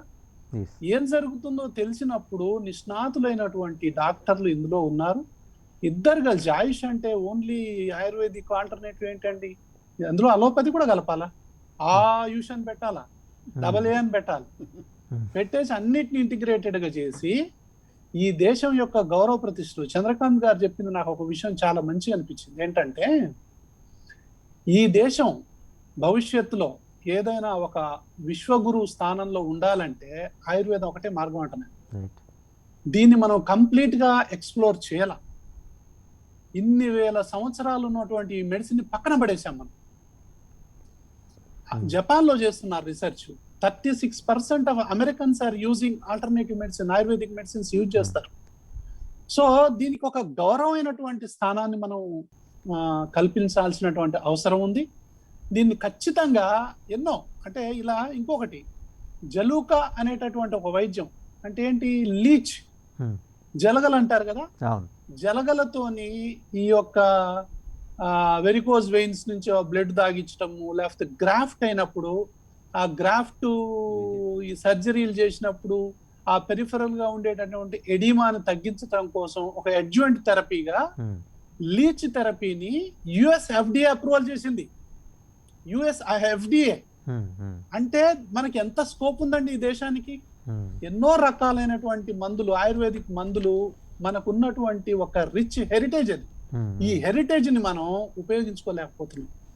దీనికి ఒక మతం ముద్ర వేస్తారు ఆయుర్వేదం అంటే. ఇది ఎక్కడదండి, ఇది is a science of life. So దీనికి వేసేసి ప్రాణాయామం అంటే ఇదంటారు, యోగా అంటే మతం అంటారు. ఇది ఎక్కడ పిచ్చండి, నాకు అర్థం కాదు. అసలు పంచభూతాలతోని సమైక్యమై సహజీవనం చేసేది ఏదైతే ఉందో అదే అసలు సిసలైనటువంటి ఆరోగ్యం. మంచి గాలి లేదు. గాలి ఎక్కడ ఉందండి, గాలి కొనే రోజులు వస్తాయని చెప్పి 20 సంవత్సరాల క్రితం చెప్పడం జరిగింది. ఈ పంచభూతాలు ఏ విధంగా పరిహసించబడుతున్నాయో ఒకసారి చూడండి. ఒకటి, గాలి సంపూర్ణంగా పొల్యూషన్ మొత్తం అయిపోయింది. దానివల్ల ఆరోగ్యం ఎట్లా వస్తుందండి నాకు అర్థం కాదు. నీరు కంప్లీట్ గా పొల్యూషన్ అయిపోయింది. ఆ నీరు తాగితే ఏ విధంగా? భూమి పొల్యూషన్ అయిపోయింది, స్పేస్ కూడా పొల్యూషన్ అయిపోయింది. విటమిన్ డి లోపం 70% ఇండియన్స్ లో ఉంది. 70% మందిలో విటమిన్ డి లోపం ఉంది ఈ దేశంలో. అంటే ఏమైందంటే గాలి అనేటటువంటి పంచభూతం ఏమో ఆక్సిజన్ సిలిండర్లుగా మారిపోతుంది. తర్వాత నీరు అనేటటువంటి పంచభూతాల్లో ఒకటేమో వాటర్ బాటిల్స్ గా మారిపోతుంది. తర్వాత ఒక మంచి ఎర్త్ ఎక్కడ దొరుకుతుంది? మంచి ఎర్త్ అంటే మనం కుండీలో వేసుకుంటాం కదా, కుండీలో మంచి ఎర్రమన్ను తెచ్చేసుకుంటాం చూడండి. అంటే మంచి మందు దొరకాలి, ఒక మంచి ఆరోగ్యకరమైనటువంటి మందు ఎక్కడ చేరిందంటే కుండీలలో చేరింది. సో ఈ విధంగా ఇప్పుడు సన్లైట్ మనకు ఇది పెట్టి విటమిన్ డి రావటం కోసం సన్లైట్ లాగా ఉండేటటువంటి సూర్యకిరణాలను తీసుకుంటే సన్లైట్ వస్తుందని చెప్పి అంటారు. స్పేస్ అనేది ఏంటంటే అంతా స్పేసే కదా, స్పేస్ లేకపోతే ఏముంది? కంజెషన్ వల్ల వచ్చేటటువంటి జబ్బులు అనేకం. సో అంటే డాక్టర్ విష్ణురావు గారు హౌ అంటే మీ వైపు నుంచి సజెషన్ ఏంటి? ఇప్పుడు ఆనందయ్య లాంటి సంప్రదాయ వైద్యులు చేస్తున్న ప్రయత్నాలకి మీరు సంఘీభావం ఆల్రెడీ ఎక్స్ప్రెస్ చేశారు, దీన్ని ఇన్స్టిట్యూషనలైజ్ చేయాలంటే ఎలా దాని మార్గం సజెస్ట్? నేను ఒకటేనండి, ఆనందయ్య గారు చేసేది ఏదైతే ఉన్నదో ఈ ఆయుర్వేదిక్ వీళ్ళు వాళ్ళ యొక్క సిస్టమ్ దాంట్లో కంపల్సరిగా వాళ్లకు తయారు చేసేటటువంటి విధానం ఒకటి ఉంటుంది పర్టికులర్ గా. ఇప్పుడు వీటిల్లో అంటే ఎవరైనా, నేనే కాదు కామన్ మ్యాన్ కూడా అరే కంట్ల పసరు పోయటం ఏంటయా, చెవులు వేయటం ఏంటయా, మరి ఇది కొంచెం డేంజరస్ కదా అనేది నేను కాదు ఎవరైనా అంటారు. అయితే ఇట్లాంటప్పుడు మేడం చెప్పినట్టుగా దీనికి ఖచ్చితంగా ఒక ప్రక్రియ ఏదైతే ఉందో ఆ ప్రక్రియని అమలు దానివల్ల రెండు ఉపయోగాలు. ఒకటి, ఈ ప్రక్రియ ఈ యొక్క ఏదైతే ఈయన ఆనందయ్య గారు అనువంశికంగా చేసుకుంటూ వస్తున్నారో ఇదే గనక అసలు నిజంగా చాలా అద్భుతంగా పనిచేస్తుంది అని చెప్పి సిసిఆర్ ఈ ఏఎస్ ఏదైతే ఉందో ఆయుర్వేదిక్ సైన్సెస్ వాళ్ళు కూడా ఐసిఎంఆర్ గైడ్ లైన్స్ లాగా వాళ్ళు ఎందుకు ఇవ్వట్లేదండి గైడ్ లైన్స్? ఇగో ఈ ఆయుర్వేదిక్ మందులు వాడండి, వీటి వల్ల సైడ్ ఎఫెక్ట్స్ లేవు. ఆయుర్వేదం సైడ్ ఎఫెక్ట్ ఏముంటది? సో అది ఆరోగ్యానికి సంబంధించింది, ఆరోగ్యాన్ని ఇస్తుంది. ఆరోగ్యానికి ఇచ్చినప్పుడు గైడ్ లైన్స్ వాళ్ళు కూడా ఇస్తుండాల. ఇప్పుడు ఐసిఎంఆర్ చూడండి, ఇది వాడొచ్చు, ఇది వాడొచ్చు, ఇది వాడొచ్చు, ఇది వాడొచ్చు, ఇది వాడొచ్చు అంటారు. తర్వాత మళ్ళీ అది వాడకూడదు, ఇది వాడకూడదు, ఇది వాడకూడదు, అది వాడకూడదు అంటారు. ఆయుర్వేదంలో నాకు తెలిసి అలా ఉండదు, ఒకటి చెప్తే అదే ఉంటుంది. కాబట్టి వాళ్ళు కూడా ఆ యొక్క ఒక గైడ్ లైన్స్ ఇవ్వాలి. దీంట్లో ఏంటంటే ఇంకొకటి దీనివల్ల మనకు అర్థమైంది ఏంటంటే ఆయుర్వేదం అనేది ఈ దేశంలో చచ్చిపోలేదు. ఆయుర్వేదానికి ఎప్పటికీ కూడా గుర్తింపు ఉంటుంది. అది మన నేటివిటీ. కాబట్టి ఈ నేటివిటీని కంపల్సరిగా అందరం ఇంటిగ్రేట్ చేసి, అందరం రెస్పెక్ట్ చేసి, దానికి ఏదైతే ఉందో దాన్ని పెద్ద రీసెర్చ్ ఆర్గనైజేషన్స్ ఉన్నాయి, వాటికి విపరీతంగా ఫండ్స్ తయారు చేసి మంచి మంచి హ్యాండ్స్, ఈ దేశం కాకపోతే అంటే బ్రహ్మాండమైనటువంటి ఆయుర్వేదంలో ఉన్నటువంటి మందుల క్వాలిటీ ఏంటి అనేది చూడాలి. డిజిటాలిస్ అనేటటువంటి మొక్క ఉందండి యూరోప్ లో. డిజిటాలిస్ ఒక ముసలం ఏం చేసేదంటే ఒళ్ళు వాపు వచ్చిన వాళ్ళందరికీ ఆ పసరు పోసుకుంటూ ఉండేది. కొంతమందికి ఒళ్ళు వాపులు తగ్గినాయి. ఆ 1785లో ఒక ఇంగ్లాండ్ వైద్యుడు ఏం చేశాడంటే దీంట్లో ఏముంది కెమికల్ కాంపౌండ్ అని చూస్తే డిజిటాక్సిన్, అది డిగాక్సిన్, అదే లెనాక్సిన్ అనేటటువంటి టాబ్లెట్ ఈ రోజు కూడా హార్ట్ ఫెయిల్యూర్ కు నెంబర్ 1 మెడిసిన్, గుండె లయ దప్పుతుంటే కూడా నెంబర్ 1 మెడిసిన్. ఇన్ని వందల సంవత్సరాల నుంచి. దాని పుట్టక ఎక్కడి నుంచి అండి? ఆయుర్వేదం నుంచి. అదే ఆయుర్వేదం, అదే డిగాక్సిన్ మెడిసిన్ కొంచెం డోస్ ఎక్కువైతే ఇట్ ఈస్ ఎ లీథల్, చచ్చిపోతారు జనం. అమెరికాలో 2003లో ఒక నర్సు 40 మందిని చంపేసింది డిగాక్సిన్ తో. అంటే రెండు వైపులా పదునున్న కత్తి లాంటిది ఇది. ఆయుర్వేదం అనగానే మొత్తం సేఫ్టీ అని కాదు. అందుకే ఏంటంటే ఎప్పుడైతే ప్రజా బాహుళ్యంలోకి ఒకటి విపరీతంగా ఒకటి వచ్చిందో దాన్ని క్రమబద్ధీకరించవలసినటువంటి అవసరం కూడా ఉంది. ఈ రోజు ఆనందయ్య గారు అందిస్తున్నారు, సైడ్ ఎఫెక్ట్స్ ఏం లేదు, చాలా మంది కోలుకుంటున్నారు, సంతోషం. ఒకవేళ ఆనందయ్య గారు మందు వికటిస్తే అది ప్రభుత్వ బాధ్యత అయిపోద్ది. మళ్ళీ ఇప్పుడు ప్రభుత్వం అడ్డుపడుతుందని మనం అనుకుంటున్నాం, తర్వాత మనం ప్రభుత్వం ఏ విధంగా మనం దీనికి అసలు అనుమతి వ్యవస్థీకృతం కావాలి అని నేనేమంటున్నా, వ్యవస్థీకృతం చేయాలి. దాన్ని ఒక పద్ధతిగా రెస్పెక్ట్ చేస్తూ ఓకే ఆయుర్వేద బుక్స్ లో ఉన్నటువంటి వాటినే ఈయన వాడటం జరిగింది. వీటిని తీసుకుపోయి ఇంకా రీసెర్చ్ చేసి రైట్ దాన్ని దీనివల్ల ఏం ఉపయోగం ఉంది ఏమి లేదు అనేది తెలుసుకొని ఎలాగూ 98% ఆఫ్ ద పీపుల్ కరోనాతోని బతుకుతున్నారండి. అది అలోపతి మందులతోనో ఆయుర్వేద మందులతోనో కదా, ఆ డిసీజ్ ఇట్ సెల్ఫ్ 85% అయితే హ్యాపీగా బతుకుతారు. చాలా మంది చనిపోవటం ఈ రోజు కేవలం ఎందుకు అంటే భయం వల్ల. కరోనా వచ్చిందంటే కథమైపోయినాం అనేటటువంటి భయం వల్ల ఇమ్యూనిటీ పడిపోతుంది.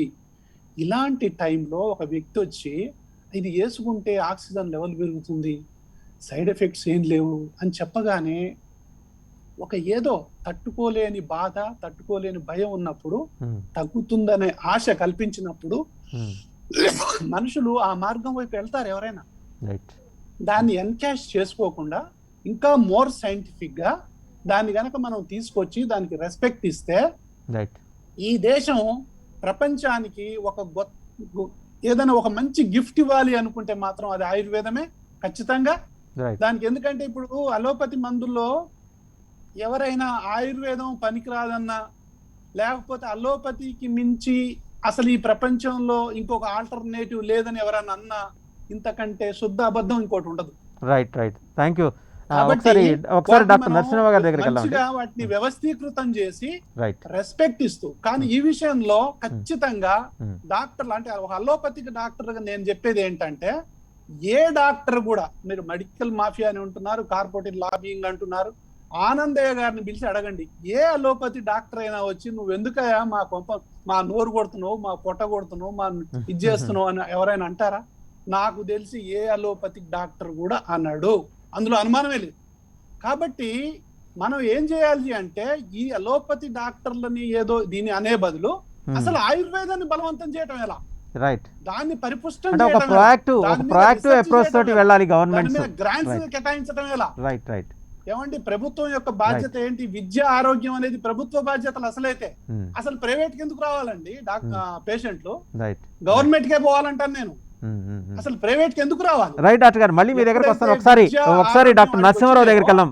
డాక్టర్ విష్ణురావు గారు, మళ్ళీ మీ దగ్గరకు వస్తాం. ఒకసారి డాక్టర్ నరసింహారావు గారు, ఒక 4 phases of studies central council for research in ayurvedic sciences suggest చేసిందండి. ఫస్ట్ ఫేజ్లో ఒక 500 మంది మీద అధ్యయనం చేస్తారట. సెకండ్ ఫేజ్లో they will go for toxin studies. And third ఫేజ్లో ఈ మందులో వాడిన వస్తువులను కలపడం మీద యానిమల్ ఎక్స్పెరిమెంటేషన్కి వెళ్తారట, ఇన్విట్రో స్టడీస్. ఆ తర్వాత ఈ మందు కోవిడ్పై ఎంత ప్రభావం చూపుతుందో అనేది పరీక్షిస్తారట. అంటే ఇప్పుడు అంటే ఇంత హడావిడి జరిగిన తర్వాత ఈరోజు government of India has taken a decision through CCRSA ఆ సంస్థ ద్వారా ఈ నిర్ణయం తీసుకుంది. ఇదంతా జరగాలంటే ఒక 4-5 వారాలు పడుతుందండి. ఈ లోపల ఆయన ఫార్ములాని డిస్క్లోజ్ చేశారు. బోల్డంతమంది చాలా సీనియారిటీ ఉన్న మీరు కావచ్చు, డాక్టర్ శ్రీదుర్గ గారు కావచ్చు, వీళ్ళందరూ మీకందరికి ఆ ఫార్ములాల మీద పరిపూర్ణమైన అవగాహన ఉంటుంది.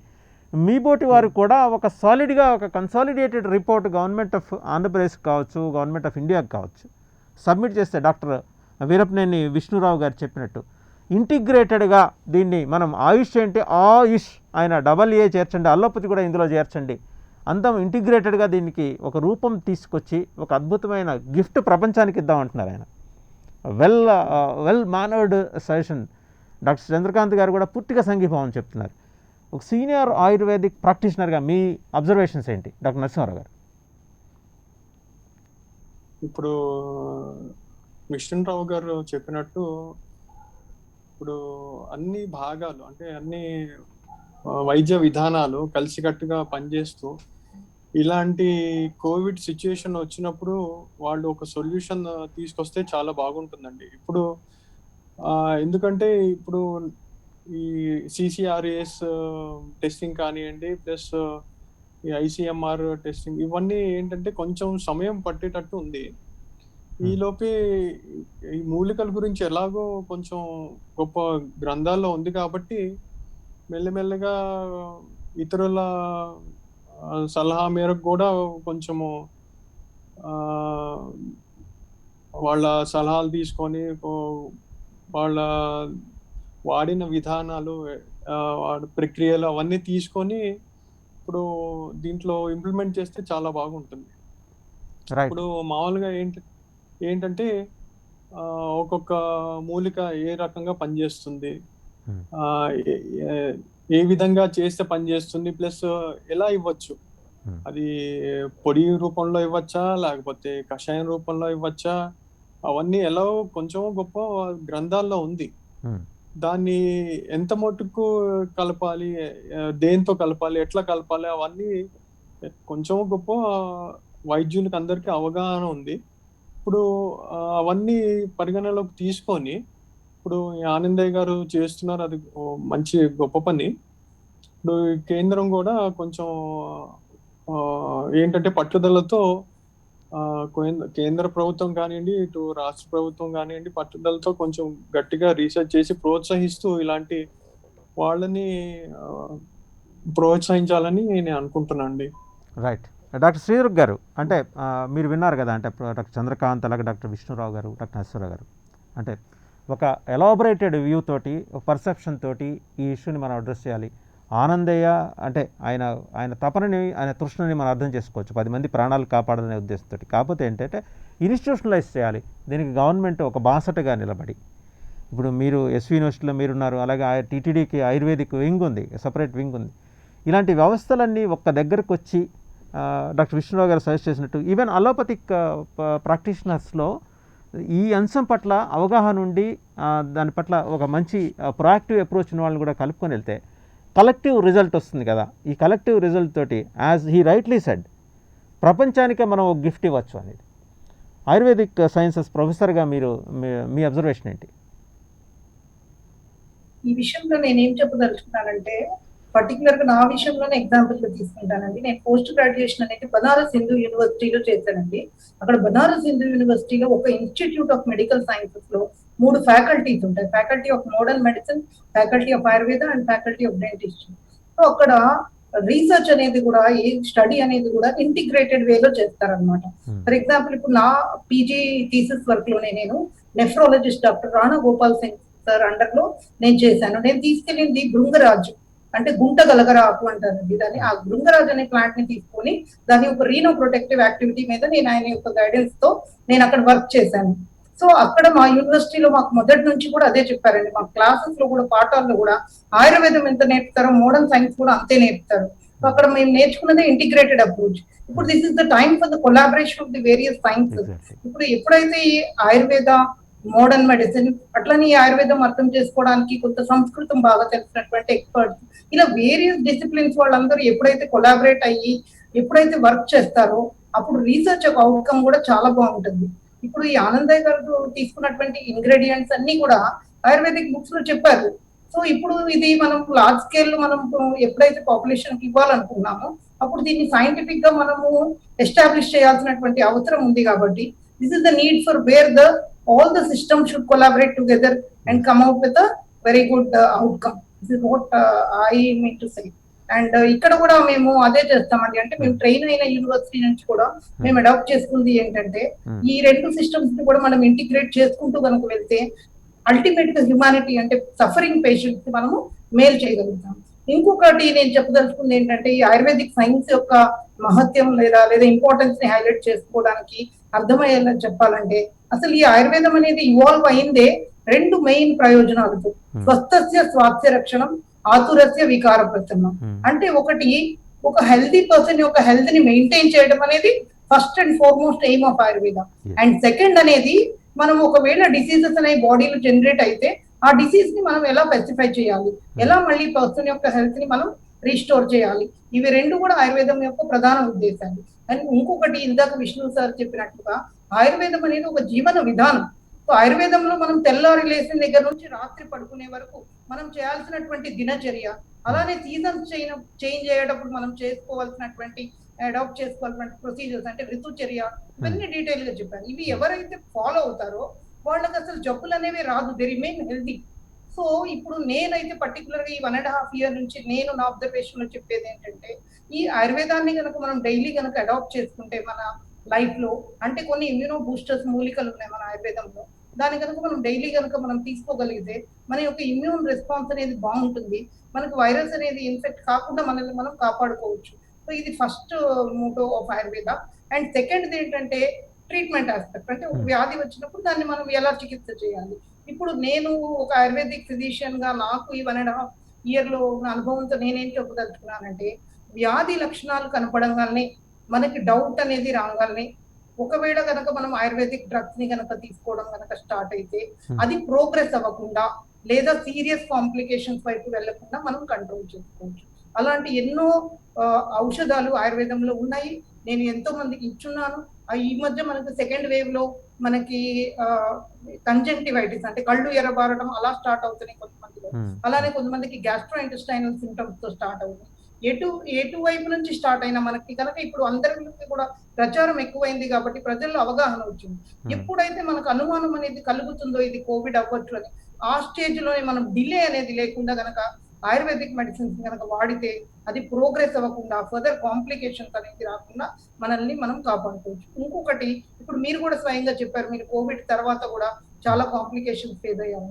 ఇలాంటివి కూడా మనం అవాయిడ్ చేయొచ్చు. ఆయుర్వేదిక్ ట్రీట్మెంట్ కనుక మనం ఫస్ట్ లైన్ ఆఫ్ ట్రీట్మెంట్ గా కనుక సిమ్టమ్స్ రాగానే కనుక మనం కనుక ఆయుర్వేదిక్ ట్రీట్మెంట్ కనుక తీసుకుంటే అది ఎంతో బాగుంటుంది అనేది నేను ఎంతో మంది పేషెంట్స్ కి, మాకు తెలిసిన వాళ్ళకి కానీ, మా హాస్పిటల్లో వచ్చే పేషెంట్స్ కి కానీ, ఈవెన్ టీటీడీ కూడా అమృత టాబ్లెట్ అనేది ఒక టాబ్లెట్ ని కోవిడ్ రాగానే లాక్డౌన్ పీరియడ్ లోనే మేము ఒక 5 ప్రోడక్ట్స్ తీసుకొచ్చామండి.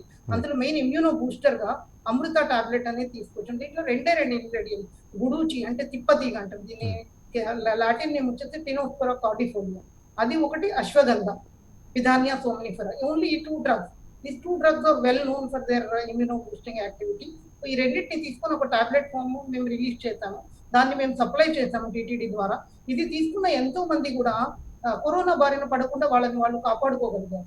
అలానే ఒకవేళ కరోనా వచ్చినా కూడా దాంట్లో మెయిన్ సిమ్టమ్ ఫీవర్ కదా, ఆ ఫీవర్ ని తగ్గించడంలో దీంట్లో ఒక కాంపోనెంట్ అయినటువంటి గుడూచి, ఈ తిప్పతీగ అనేది ఎంతో ఉపయోగపడుతుంది. సో ఇనీషియల్ స్టేజెస్ లోనే ఈ తిప్పతీగతో తయారైనటువంటి సంతమని వడ్డీ అనేది, అంటే తిప్పతీగ యొక్క ఘనం అనమాట, కాన్సన్ట్రేట్ అది. సో అది వాడుకోవడం వల్ల ఫీవర్ నుంచి వాళ్ళు రిలీఫ్ పొందారు. అట్లానే డిసీజ్ ప్రోగ్రెస్ అవ్వకుండా వాళ్ళని వాళ్ళు కాపాడుతున్నారు. డాక్టర్ శ్రీధర్ గారు, అంటే ఒక క్వశ్చన్ బేసిక్గా, అంటే ఇప్పుడు మీ పొరుగునున్న నెల్లూరు జిల్లాలో ఆనందయ్య చేస్తూ క్యారీ అవుట్ చేస్తున్న ఈ అంటే ఒక ప్రయత్నం చేస్తున్నారు, ఒక మంచి ప్రయత్నం, సదుద్దేశం, కల్మషం లేకుండా ఆయన పేదలకి కూడా ఈ మందు అందాలి, ప్రాణాలు నిలబెట్టుకోవాలి. మీరేమన్నా మీ యూనివర్సిటీ నుంచి టీంని పంపించడం కానీ, లేదా టీటీడీ నుంచి ఏమన్నా టీం అక్కడికి వెళ్ళి రీసెర్చ్ చేసే కార్యక్రమం, లేదా వారిని మీతో కలిపి అసోసియేట్ చేసుకునే కార్యక్రమం కానీ నేను చేసే ఆలోచన ఉందా మీకు? యాక్చువల్లీ రీసెర్చ్ అయితే ఆల్రెడీ స్టార్ట్ అయిందండి. సిసిఆర్ఎస్ యొక్క గైడ్ లైన్స్ తో రెట్రోస్పెక్టివ్ స్టడీ అనేది మేము ఈ రోజు మాకు కాలేజ్ లో మీటింగ్ అనేది జరిగింది మా ప్రిన్సిపల్ యొక్క ఆధ్వర్యంలో. సో మేము ఈ రోజు ఆల్రెడీ ఒక 500 కేసెస్ మాకు ఇచ్చారు. అందులో 200 కేసెస్ వచ్చి మా టీటీడీ ఆయుర్వేదిక్ కాలేజ్ కి, 300 కేసెస్ వచ్చేసి విజయవాడలో ఉన్న సిసిఆర్ఎస్ యూనిట్ మరియు అక్కడ ఉన్నటువంటి ప్రభుత్వ ఆయుర్వేద కళాశాల. మేము ముగ్గురు కూడా సంయుక్తంగా స్టార్ట్ చేశాము. ఒక ప్రొఫార్మా ఉంది. సో ఈ ప్రొఫార్మాని మేము పేషెంట్స్ తో ఇంటరాక్ట్ అవ్వడం వల్ల దీన్ని ఆన్లైన్ లో మేము ఫిల్ చేసి సబ్మిట్ చేస్తాం డైరెక్ట్ గా సిసిఆర్ఎస్ కి. సో దీన్ని 2-3 డేస్ లో కంప్లీట్ చేయాలనేది మా టార్గెట్. ఇది కంప్లీట్ అయిపోతే మనకు రెట్రోస్పెక్టివ్ గా ఈ మెడిసిన్ యొక్క సేఫ్టీ అనేది మనకు తెలుస్తుంది. ఆ తర్వాత ఏదైతే రీసెర్చ్ అనేది 4 లెవెల్స్ లో జరగాలనుకుంటున్నారో we can move on to the next step అన్నమాట. సో అట్లా మేము ఆల్రెడీ ఈ రోజు మా టీటీడీ ఆయుర్వేదిక్ కాలేజ్ లో మేము ఆల్రెడీ స్టార్ట్ చేశాము. So by tomorrow night we are going to submit the report of 200 cases. ఏవైతే మాకు డేటా, పేషెంట్ నేమ్, వాళ్ళ మొబైల్ నంబర్ అన్ని కూడా మాకు వచ్చి we have already initiated the activity now. Right. So విన్నారుగా డాక్టర్ చంద్రకాంత్ గారు, అంటే ఇట్స్ ఎ గుడ్ అటెంప్ట్ అండి. అంటే మీ వైపు నుంచి చాలా ప్రొయాక్టివ్గా మీరు వచ్చారు. మీ యూనివర్సిటీ, అలాగే టీటీడీ, అలాగే విజయవాడలో ఉన్న సిసిఆర్ఎస్ఏ యూనిట్. అండ్ మేడం చెప్పారు, వారు బెనారస్ హిందూ యూనివర్సిటీలో చదువుకున్నప్పుడు it was the course was aiming at integrated medical approach, modern medicine అలాగే ప్రాచీన సనాతన వైద్య విధానం, ఆయుర్వేద విద్యాన్ని రెండింటి ఇంటిగ్రేట్ చేస్తూ ఆమె క్యారీ అవుట్ చేసిన థీసిస్ రీసెర్చ్ వర్క్ గురించి కూడా చెప్పారు. ప్రత్యేకించి ఐ బిలీవ్ రీనల్ ఫెయిల్యూర్ని ఎలా అడ్రస్ చేయాలనే దానికి సంబంధించి బహుశా మీరు మీ సీనియర్స్ తోటి కలిసి వర్క్ చేశారు. అంటే అంత అద్భుతమైన వైద్య విధానం, విద్యా విధానం మనకున్నప్పుడు ఈవెన్ డాక్టర్ విష్ణురావు గారు కూడా అడ్వకేట్ చేస్తూ వస్తున్నారు, ఆ ఇంటిగ్రేటెడ్ అప్రోచ్ ఉండాలి. It is not Ayush, it is Ayush, double A పెట్టాలి. మీరు కూడా ఈ హెర్బల్ అండ్ మైక్రో బయోమాలిక్యూల్ వైద్య విధానం మీద మీరు ఏడాదిన్నర కలిసి, అంటే ఒక ప్రొయాక్టివ్ అప్రోచ్ డాక్టర్ నరసింహారావు గారు లాంటి వాళ్ళు అనువంశికంగా వాళ్ళు చేస్తున్న practice, having eligible and valuable degrees ఉండి వాళ్ళు చేస్తున్నారు. ఇంతమంది ఇంత అప్రోచ్, పర్ఫెక్ట్ అప్రోచ్, ప్రొయాక్టివ్ విధానాలు, ప్రోగ్రెసివ్ థింకింగ్ ఉన్న వాళ్ళందరూ కలిసి మీరే నేరుగా అంటే రాష్ట్రపతికి ఒక మెమొరాండం సబ్మిట్ చేసి మేము ముందుకు వస్తాం, మేము చేస్తాం. సరే, ఇన్స్టిట్యూషన్ పరంగా ఎస్వి యూనివర్సిటీ నుంచి వారు చేస్తున్నారు వారి ప్రయత్నానికి డెఫినెట్గా మంచి రిజల్ట్ ఉంటుందని ఆశిద్దాం. అలాగే విభిన్న రంగాలకు చెందిన ప్రముఖులు, madam has been advocating several disciplines నుంచి అందరూ వచ్చి ఉంటే కానీ ఈరోజు మన వైద్య విధానం, ఇప్పుడు ఆనందయ్య ఆయన చేస్తున్న ప్రయత్నం చాలా అద్భుతమైన ప్రయత్నం. ఆయనకి ఎటువంటి డిగ్రీ లేకపోవచ్చు కాక, కానీ వంశపారంపర్యంగా అనువంశికంగా వస్తున్న అంశాలని క్షుణ్ణంగా అధ్యయనం చేసి ఆయన ఇచ్చే ప్రయత్నం. దీన్ని మనం వ్యవస్థగా రూపొందిద్దాం. మీరు అన్నారు తట్టని తలుపు లేదు, ఎక్కని గుమ్మం లేదని. మరోసారి ఆ ప్రయత్నం చేయొచ్చు కదా మీరు? కరోనాని నేను కారణ జన్మురాలంటానండి. ఎందుకనంటే కరోనా వచ్చిన తర్వాత ప్రతి ఒక్కళ్ళు వాళ్ళ అసలు బతకాలి అనే ఒక కోరిక, ఆరోగ్యంగా ఉండాలి అనే ఒక తపన బయలుదేరింది. అంటే జీవన విధానం ఎంతగా కృత్రిమంగా మారింది అని అంటే ప్రతిదాన్ని కొనుక్కోవచ్చు, నాకు తెలిస్తే వాళ్ళకు తెలిస్తే నా పని అయిపోతుంది అనే ఉన్నారు. అదే నేచర్లో ఉన్న ఆక్సిజన్ని 35% ఉంటే కూడా మనం పీల్చుకొని బతకగలుగుతున్నాం. మరి 100% ఆక్సిజన్ ఇచ్చినా కూడా బతకటానికి ఎందుకు కష్టం అవుతుంది? అలానే ఆహారాన్ని ట్యాబ్లెట్ రూపంలో మనం మింగాల్సి వస్తుంది. అంటే మన శరీర ధర్మాలని పూర్తిగా మార్చుకుంటున్నాం కాబట్టే మనకి ఇవన్నీ. కరోనా వచ్చిన తర్వాత నేను అనుకోవటం AC BC, after corona before కరోనాగా ప్రపంచం మారిపోతుందండి. ఎందుకనంటే ప్రపంచంలో కరోనా వచ్చిన తర్వాత వాళ్ళ లిమిటేషన్స్ అర్థమైనాయి అందరికీ కూడా. ఆరోగ్యం మీద, నివారణ మీద, పద్ధతుల మీద అందరూ కూడా ఆలోచించడం మొదలుపెట్టారు. అయితే విచ్చలవిడితనం అనేది చాలా వరకు తగ్గిపోతుంది. మనం ఎయిడ్స్ వచ్చినప్పుడు కూడా, హెచ్ఐవి వచ్చినప్పుడు కూడా చాలామంది అన్నారు ఇది వస్తే ప్రపంచం అయిపోతుందని. ఇవాళ వరకు మనం హెచ్ఐవికి వ్యాక్సిన్ కనుక్కున్నామా? ఎందుకనంటే హెచ్ఐవిలో ఎన్నో రూపాంతరాలు అది వైరస్ మారుతూ వచ్చింది. అలానే కరోనా వైరస్ కూడా వేరియంట్స్, అంటే మనం ఒకటి చేస్తుంటే అది ఒక కొత్త రూపంలో మారుతుంది, ఇంకొక రూపంలో మారుతుంది. ఈ వ్యాక్సిన్స్ వేసుకున్న వాళ్ళు కూడా చాలామంది చనిపోవటం మనం చూస్తున్నాం. అంటే ఏంటి, ఏ వేరియంట్ తోటి ఆ వ్యాక్సిన్ తయారు చేస్తారో అంతవరకు పనిచేస్తుందేమో. కొత్తగా వచ్చిన మోర్ విరులెంట్ వ్యాక్సిన్ తోటి, వైరస్ తోటి చేసేది ఇంకా రాలేదు. కాబట్టి మీరు ప్రెసిడెంట్ ఆఫ్ ఇండియాకి అన్నారు. నేను ఈ విషయంలో మీకు ఒక విషయం చెప్పదలుచుకున్నాను. కలాం గారు ఉన్నప్పుడు హైదరాబాద్లో ఇంటిగ్రేటెడ్ సిస్టమ్స్ మీద ఒక కాన్ఫరెన్స్ జరిగింది. నేను ఆయన గారితో దాదాపు ఒక 10 సంవత్సరాలు వర్క్ చేశానండి. నేను ఒక క్యాన్సర్ సర్జన్ని, డెంటల్ సర్జన్తో పాటు. నేను క్యాన్సర్ సర్జరీస్ చేస్తున్నప్పుడు ఆయన అడిగారు, భారతదేశానికి కావాల్సింది చికిత్స కాదు, నివారణ మార్గాలు, అవగాహన కల్పించండి అన్నప్పుడు మేము పొగాకు మీద అప్పటి వరకు ఉన్న అడ్వర్టైజ్మెంట్స్కి వ్యతిరేకంగా పోరాడి ఈరోజు సినిమా హాల్స్లో హెచ్చరికలు వచ్చేలాగా మేము చేయటం జరిగింది. ఈ 20 సంవత్సరాల్లో జరిగిన మార్పు. ఆయన గారు ప్రెసిడెంట్ అయిన వెంటనే పిలిపించి నేనున్నాను మీకెందుకు అందరినీ డిపార్ట్మెంట్స్ని పిలిపించి చేశారు. అలానే ఇప్పుడున్న వ్యవస్థలో కూడా వీళ్ళందరినీ మీరు అన్నట్టు పిలిచినట్లయితే మేము అందరం కలిసి వెళ్ళినప్పుడు వాళ్ళని కన్విన్స్ చేయటం ఈజీ అవుతుంది. ఒక్కసారి చూడండి, ఆనందయ్య గారి చేసిన ప్రయత్నాన్ని మీడియా హైలైట్ చేసేసరికి ప్రపంచానికి తెలిసింది. మరి అదే 1 ఇయర్గా ఎందుకు చేయలేదు? ఎన్నో చోట్ల జరుగుతుంటే. ఎందుకనంటే మిగతా మెథడ్స్ అన్నీ ఫెయిల్ అవుతున్నాయి కాబట్టి ఏదో ఒక వెలుగు రేఖ మనకి కావాలి అని ఒక వ్యాక్సిన్స్ కూడా ఫెయిల్ అయిపోయినాయి. ఆఖరికి అందలేదు, అందరికీ వ్యాక్సిన్స్ అందలేదు, సరిగా మనం ఉత్పత్తి చేసుకోలేకపోయాం. మరి అటువంటి టైంలో అసలు ఈయన గారు ఒకేసారి మనకందరికి ఒక ఆశ కల్పించాడు. ఓహో ఇది చాలా ఈజీ అట, మన ఊర్లో దొరికే వాటితోటి చేసుకోవచ్చట. అయితే ఎప్పుడైతే ఈ విధంగా చేయటం మొదలెడతారో ప్రజలు అమ్మకానికి పెట్టారనుకోండి వీటిని, ఇది మా దగ్గర దొరుకుతుంది అని, అక్కడ వ్యాపార ధోరణి మొదలవుతుంది. సర్వీస్గా ఉన్నంత వరకు ఏదైనా బాగుంటుంది. అదే కనుక వ్యాపారం అయ్యిందనుకోండి, క్యాప్సూల్ లాగా వచ్చిందనుకోండి, ఈ మందుని తీసుకుపోయి ఏదో కలిపి ఎంతోమంది అమ్మేవాళ్ళు కూడా ఉంటారు. అది మేము చూసాం. అందుకని గత సంవత్సరం కాలంగా మేము ఇంతగా ప్రచారం చేయకోకుండా న్యాచురల్గా ఫామ్లో ఉన్న వాటిని ఫుడ్ ప్రోడక్ట్ కింద లైసెన్స్ తీసుకొని కూడా అందరికీ అందించడానికి అవకాశం లేదు కాబట్టి లిమిటెడ్ ఎడిషన్గా కొంతమందికే ఇచ్చాం.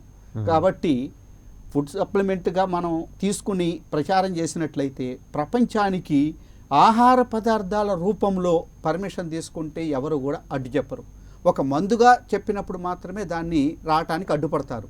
భారతదేశం ఎంత పెద్ద ఆహార పదార్థాలని ప్రాసెసింగ్ని చేసి ఈ ఆహారాలు మీ జబ్బులు కూడా రాకుండా కాపాడతాయి అనే ఒక ట్యాగ్ లైన్ కనుక మనం ఇచ్చినట్లయితే ప్రపంచానికి భారతదేశం నుంచి ఫుడ్ ప్రోడక్ట్స్ అన్నీ కూడా మీకు జబ్బులు రాకుండా నివారించబడతాయి. ఆర్గానిక్ ఏ విధంగా ఫుడ్స్ అంటున్నామో ఇవి ఈ సీజనల్గా వచ్చే జబ్బులు కూడా నివారించడానికి ఉపయోగపడతాయి అనే విధంగా మనం చేసినట్లయితే మందుల రూపం కంటే కూడా ఆహారంగా మనం ప్రపంచానికి అందించినట్లయితే మనము ప్రపంచం అంతా కూడా భారతదేశం ఈజీగా మన భారతదేశ యొక్క విధానాన్ని యాక్సెప్ట్ చేయడానికి ఆస్కారం ఉంటుంది. ఆయుర్వేదానంటే నమ్మకం కలిగించడానికి టైం పడుతుంది. అదే ఆహార పదార్థంగా అన్నామనుకోండి, మీరు ఎప్పుడైనా జలుబు చేస్తే ఇది పీల్చండి అంటే పీలుస్తారు, కానీ మందుగా కొనుక్కోండి పీల్చండి అంటే పీల్చరు. ఇంట్లో ఉన్న కషాయాల్ని తాగాము, మిరియాలు, పసుపు, మనము లవంగాలు ఇవన్నీ చేసుకొని. అదే బయట షాపులోకి వెళ్ళి కొనుక్కొచ్చుకోండి అని అంటే ఎంతమంది కొనుక్కుంటారు చెప్పండి. అందుకని భారతదేశంలో first doctor mother, grand mother, తర్వాత కిచెనే ఫస్ట్ మెడికల్ షాపు. మనం ఆరోగ్య విధానాలే, జీవన విధాలే నివారణ కోసం వచ్చినా కూడా తగ్గించుకోవటం కోసం. ఒకటి, ఎవరైనా కరోనా వచ్చిన వాళ్ళు బయట వాళ్ళు ఎవరైనా వచ్చి సహాయం చేశారా?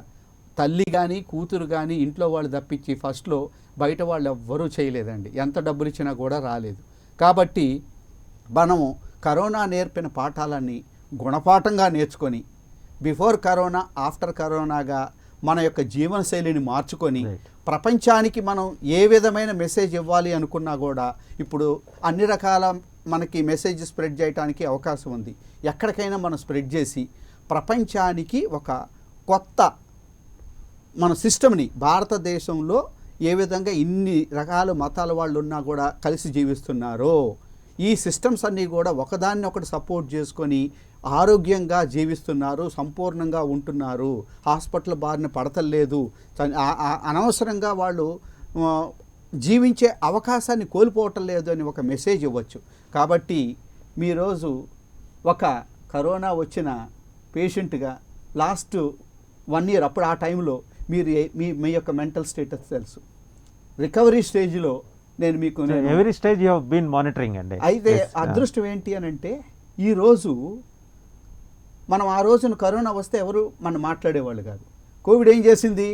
వాళ్ళొక్కళ్ళనే ఐసోలేట్ చేస్తారా, మీ అందరి చుట్టూతా ఉంటాను, మీలోనూ ఉంటాను, మన ఇంటికే వచ్చేసింది. ఇవాళ ఫ్యామిలీ ప్యాకేజ్లే అందరూ. ఆ రోజు ఎవరికన్నా కరోనా వచ్చిందంటే ఫోన్ చేసి పోలీసులు, జీహెచ్ఎంసీ వాళ్ళతోటి పంపించేసేవాళ్ళు ఐసోలేషన్కి. ఇవాళ అందరికి వస్తే ఎవరిని పంపిస్తారు? సంవత్సరం లోపటే ఎంత మార్పు తీసుకొచ్చింది అంటే అది కారణజన్మురాలు రాక ఏమవుతుంది చెప్పండి. సో ఫైనల్గా డాక్టర్ విష్ణురావు గారు, కుడ్ యూ ప్లీజ్ కంక్లూడ్? అంటే ఒక ప్రొయాక్టివ్ అప్రోచ్ మొత్తం ప్యానలిస్ట్ నుంచి వచ్చింది, అన్ని డిసిప్లిన్స్ వాళ్ళు కూడా కలిసి దీన్ని అడ్రస్ చేయడం కోసం అవసరమైతే అందరం కలిసి వెళ్ళి, వారు అన్నారు వాళ్ళు ఎక్కని గుమ్మం లేదు, దిగని గుమ్మం లేదు, తట్టని తలుపు లేదు. ఈరోజు అందరూ కలిసి ఆ ప్రయత్నం చేస్తే ఖచ్చితంగా దీనికి ఒక సొల్యూషన్ వస్తుంది.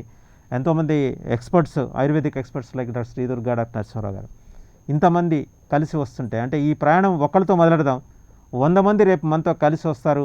ఆనందయ్య లాంటి వాళ్ళు చేస్తున్న ప్రయత్నాన్ని దాన్ని కన్సాలిడేట్ చేసి దానికి ఒక రూపం ఇచ్చి ప్రపంచానికి ఒక గిఫ్ట్గా ఇద్దామన్న మీ సందేశాన్ని ఇంకొకసారి రీట్రేట్ చేస్తారు. ఒకటండి,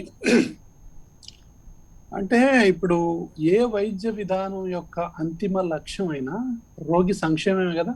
అంతే, అది ఏ వైద్య విధానమైనా కావచ్చు. పేషెంట్ బాగుండాలనే కదా మొత్తం మీద. అయితే పేషెంట్ బాగుండాలి అనే దాని మీద అందరం ఇంటిగ్రేట్ అయితే తప్పేంటి? ఇందులో అన్టచబిలిటీ, మళ్ళీ వాళ్ళంటే చిన్న చూపు, వీళ్ళంటే చిన్న చూపు, అదంటే ఏదో ఒకలాంటి ఫీలింగు, మేమే పెద్ద అంటే ఏమైపోయిందంటే అండి, ఒక పేరు వెనక ఎన్ని ఏబిసిడీలు ఉంటే అంత గొప్ప డాక్టర్గా. లేకపోతే ఇట్లాంటిది సమాజంలో ప్రబలిపోయి ఎవరికైతే జీల్ ఉందో, ఎవరికైతే ప్యాషన్ ఉందో దాని నుంచి అంటే కొత్త కొత్త ఆవిష్కరణలు రాలేకపోతున్నాయి. కొత్త కొత్త ఏమనంటే మనం ఎవిడెన్స్ అంటాం. The absence of evidence is not the evidence of absence. కాబట్టి ప్రతిదానికి రోజు మంచిగా వాకింగ్ చేస్తే మంచి ఆరోగ్యం వస్తుంది. ఎవిడెన్స్ అంటే ఏంటి? పాజిటివ్ గా ఆలోచిస్తే మంచిగా ఆరోగ్యం ఉంటుందండి. ఎవిడెన్స్ చూపి అంటే, సో మంచి గాలి పీలిస్తే మంచి ఆరోగ్యం ఉంటుంది, మంచి నీళ్లు తాగితే మంచి ఆరోగ్యం ఉంటుంది. వీటన్నిటికి ఎవిడెన్స్ అడిగితే ఎట్లా?